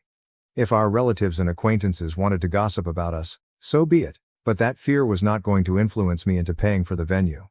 At this point, my mother nearly broke down in tears after we had gone around in circles for some time, and my father accused me of being incredibly selfish and entitled. Despite their emotional appeals, I remained resolute, knowing that I was not responsible for maintaining a facade of family harmony at the expense of my own principles. I almost burst out laughing when he accused me of being selfish because it was clear to me that Denise was the one acting entitled in this situation. When I asked him to clarify what he meant, he explained that it was selfish of me to expect the family to stay connected with me if I wasn't even willing to step up and support my younger sister. At that moment, it became even more apparent that they were desperately grasping at straws to convince me to agree to their demands. So I told my parents that they were welcome to cut me off because there was no way I would contribute to Denise's wedding. If that meant sacrificing my relationship with them, then so be it. I was honestly fed up with their constant attempts to manipulate us into going easy on Denise. This time, they were asking for far too much, and I was determined to stand my ground. If that made them angry, then they would just have to deal with it or follow through on their threat to cut me off. I was tired of arguing, whether it was with them or Denise, and I decided not to fight it any longer since it would only result in more conflicts. Even if we managed to reconcile without fighting, it would inevitably lead to more manipulation in the future, which I wanted to avoid at all costs. So I made it clear to them that they could either maintain a relationship with me on my terms or not at all. I laid out the choice for them in no uncertain terms, and now it was up to them whether they wanted to keep battling with me for Denise or let it go and preserve their relationship with me. Unsurprisingly, they chose the former because, in their eyes, it was more important to continue spoiling Denise than to be fair and supportive parents to all of their children. They cursed at me during the call and told me they never wanted to speak to me again. I only wish they had truly meant that. After they hung up that day, I didn't expect them to reach out anytime soon, given how intense the argument had been. But to my surprise, they called me back the very next day. During this call, they informed me that they had made up their minds about what they were going to do. They said that since I wasn't acting in the best interests of the family, they had decided to cut me off. That was just a more elaborate way for them to say they believed I was being selfish. I think they assumed that threatening to cut me off would intimidate me into contributing to Denise's wedding, but as I mentioned before, I no longer cared. So I told them to go ahead and even offered to block them myself to save them the effort. This only made them angrier, and they called me a selfish brat, warning me that I would regret this decision in the future when I had no family left to care about me. I didn't take their words to heart because, frankly, all the drama was getting under my skin and I hadn't signed up for any of it. I told them to stop bothering me because no amount of threats would convince me to contribute to the wedding, and at this point, they were just making fools of themselves. After that conversation, my parents stopped calling, but Denise quickly took their place. She began reaching out, accusing me of being mean-spirited in how I was treating her.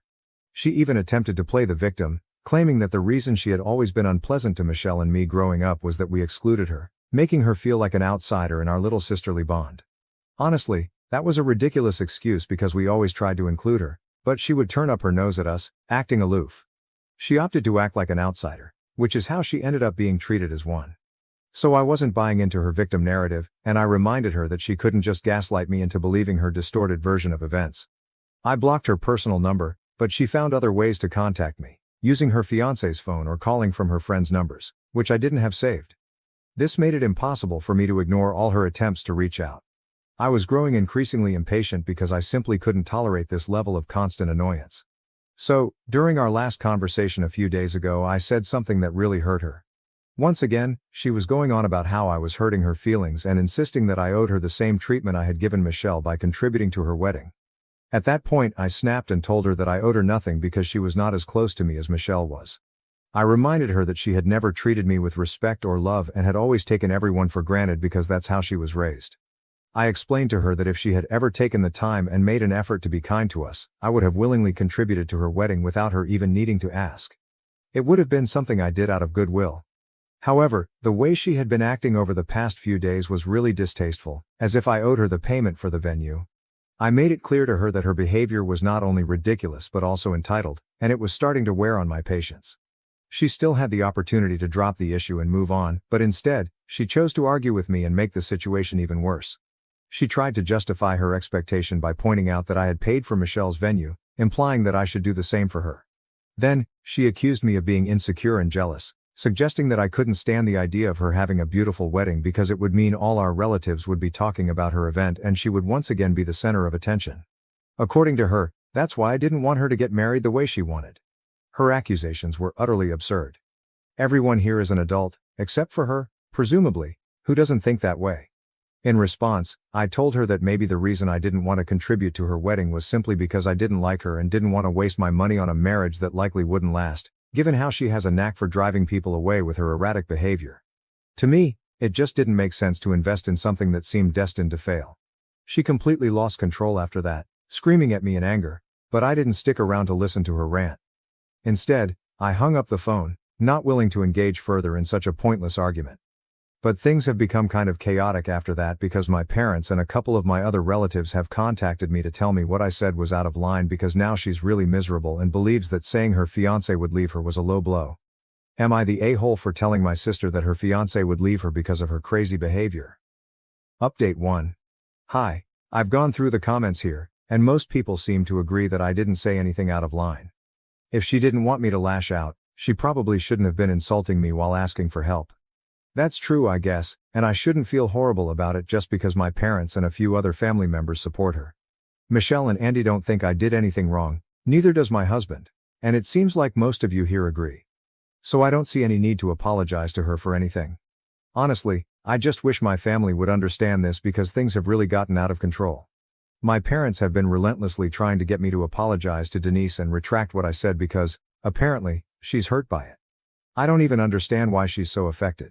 If she truly has faith in her relationship, then my words shouldn't bother her at all. I barely even know her fiancé, so my comment should be pretty irrelevant to her. The only reason I can think of is that she isn't really confident about her relationship, which is why my words are getting under her skin. Considering how she reacted, it's possible that what I said touched a chord. That's just a theory though. I can't think of any other reason why someone would take this so hard. It could be for attention, but she already gets plenty of that from our parents, and she hasn't made this situation public, so that seems unlikely. In any case, I'm definitely not going to apologize because she doesn't deserve it. She can continue to cry about it if she wants, but it's not like she's going to cancel her wedding just because I'm not paying for the venue. The wedding will still go on, so I really don't understand what all the fuss is about. I had been feeling pretty bad about the way my family was treating me just because I refused to go along with what Denise wanted, but now it's clearer than ever that my parents don't care about anyone except her. She will always be their first priority, no matter how old she gets. I can say anything I want, but she will always be the same and unable to change since they will support her actions all the way to the end. Update 2. So, the invitations to Denise's wedding were recently sent out, and guess what? I didn't receive one, and neither did Michelle. While I can understand why Denise wouldn't want to invite me, the fact that she didn't even invite Michelle, despite Michelle having invited her to her own wedding, is simply ridiculous. When Michelle initially didn't want to invite Denise to her wedding, our parents made sure to talk her into it and pushed for them to reconcile. But now, suddenly, they don't seem to care about appearances anymore. Clearly, what Denise wants is far more important to them than what Michelle wanted for her own wedding. The double standards are absolutely infuriating, and it makes me so angry. Michelle and I met for lunch the other day, and she told me that our parents had even texted her, saying she could still get an invitation to the wedding as long as she promised to cut me off and never speak to me again unless I apologized. Michelle, of course, told them to leave her alone and went as far as to call them the worst parents on the planet. This led to them arguing with her, accusing her of being my minion. They were incredibly vicious, even going so far as to say that at this point, they only considered Denise to be their daughter. According to them, Michelle and I are just too selfish and don't deserve to be related to them because we clearly refuse to make any sacrifices for our family. It's astonishing how entitled they sound, and they don't even seem to realize it. They genuinely believe that allowing them to walk all over us is the only way we can prove our loyalty to the family. It's unbelievable how their minds work and the mental gymnastics required to paint us as the villains, simply because we don't want to waste our time, money, and energy on someone who will never appreciate it. We have given Denise countless opportunities to improve her behavior and act like a normal person around us, but she stubbornly refuses to grow up and be a decent human being. So I don't understand why we are expected to constantly put up with her behavior and pretend that she is a kind person when it's blatantly obvious that she isn't. It's not our fault that she never learned how to be kind to others or how to treat people with respect. The responsibility for that lies squarely with our parents because they made sure to raise their youngest daughter to be the most insufferable and annoying person on the planet. They spoiled her to the point where she believes she can behave however she wants without facing any consequences. They've essentially ruined her life by making her so entitled, and now, nobody likes her, and she can barely hold down a job because of her horrible attitude. Our parents didn't do her any favors by enabling this behavior, and it's truly sad and pathetic to see how it has all turned out. They were the ones who spoiled her, and I would honestly say that they ruined her life by making her so entitled because now nobody likes her, and she can barely even hold down a job thanks to her horrible attitude. They certainly didn't do her any favors and are still continuing to enable this behavior. It's just sad and pathetic at this point. Update 3. So, Denise and Hank are officially married. Their wedding took place a few days ago, and, as expected, I wasn't invited. However, I did see plenty of photos since they were all over my social media. I guess because I didn't pay for the venue, they got married in my parents' backyard, based on what I could gather. However, it seems that they had a pleasant day, so I'm not sure why there was such a commotion earlier. They could have simply adjusted their plans from the beginning instead of throwing a tantrum and making a huge deal out of nothing. But what's done is done, and I'm just glad they're married now. Unlike them, I have no desire to waste any more of my time talking about them to others, which is exactly what they did at their wedding. Afterward, several relatives reached out to me, asking if it was true that I had promised Denise I would help with her wedding by covering the venue costs, only to back out at the last minute. They were told this was the reason I was disinvited and why the wedding had to be moved to my parents' backyard. That's the version of events they're going with, but it's completely pointless because I obviously told my relatives the truth, and they believed me. Everyone is well aware of the reputation that Denise and my parents have, so they weren't buying into that story anyway. Their attempt to save face was, in my opinion, pretty useless. I haven't spoken to any of them since our last fight, and I honestly don't see us ever getting back on good terms after this. Too much time has passed, and unless they genuinely prove they've changed, I can't imagine having any kind of relationship with them in the future. Michelle and I have put up with a lot of disrespect over the years, but we've finally reached our limit. In the past, our parents could manipulate us and guilt trip us into forgiving Denise, but now that we're not on speaking terms with them either, they've lost that power over us, and I, for one, am relieved. Sometimes, things just become too overwhelming to handle, And that's exactly what happened with my family. Sure, it's not like I don't miss talking to my parents because we did have some good times, and they were kind to us on occasion, but in light of what has happened recently, I feel like cutting them out of my life was the best decision I could have made. When the wedding photos were first posted, I felt a little down in the dumps, but it didn't take long for me to realize that I wasn't really wanted among those people anyway. So it was better for me to stay away, and that's exactly what I'm going to do from now on.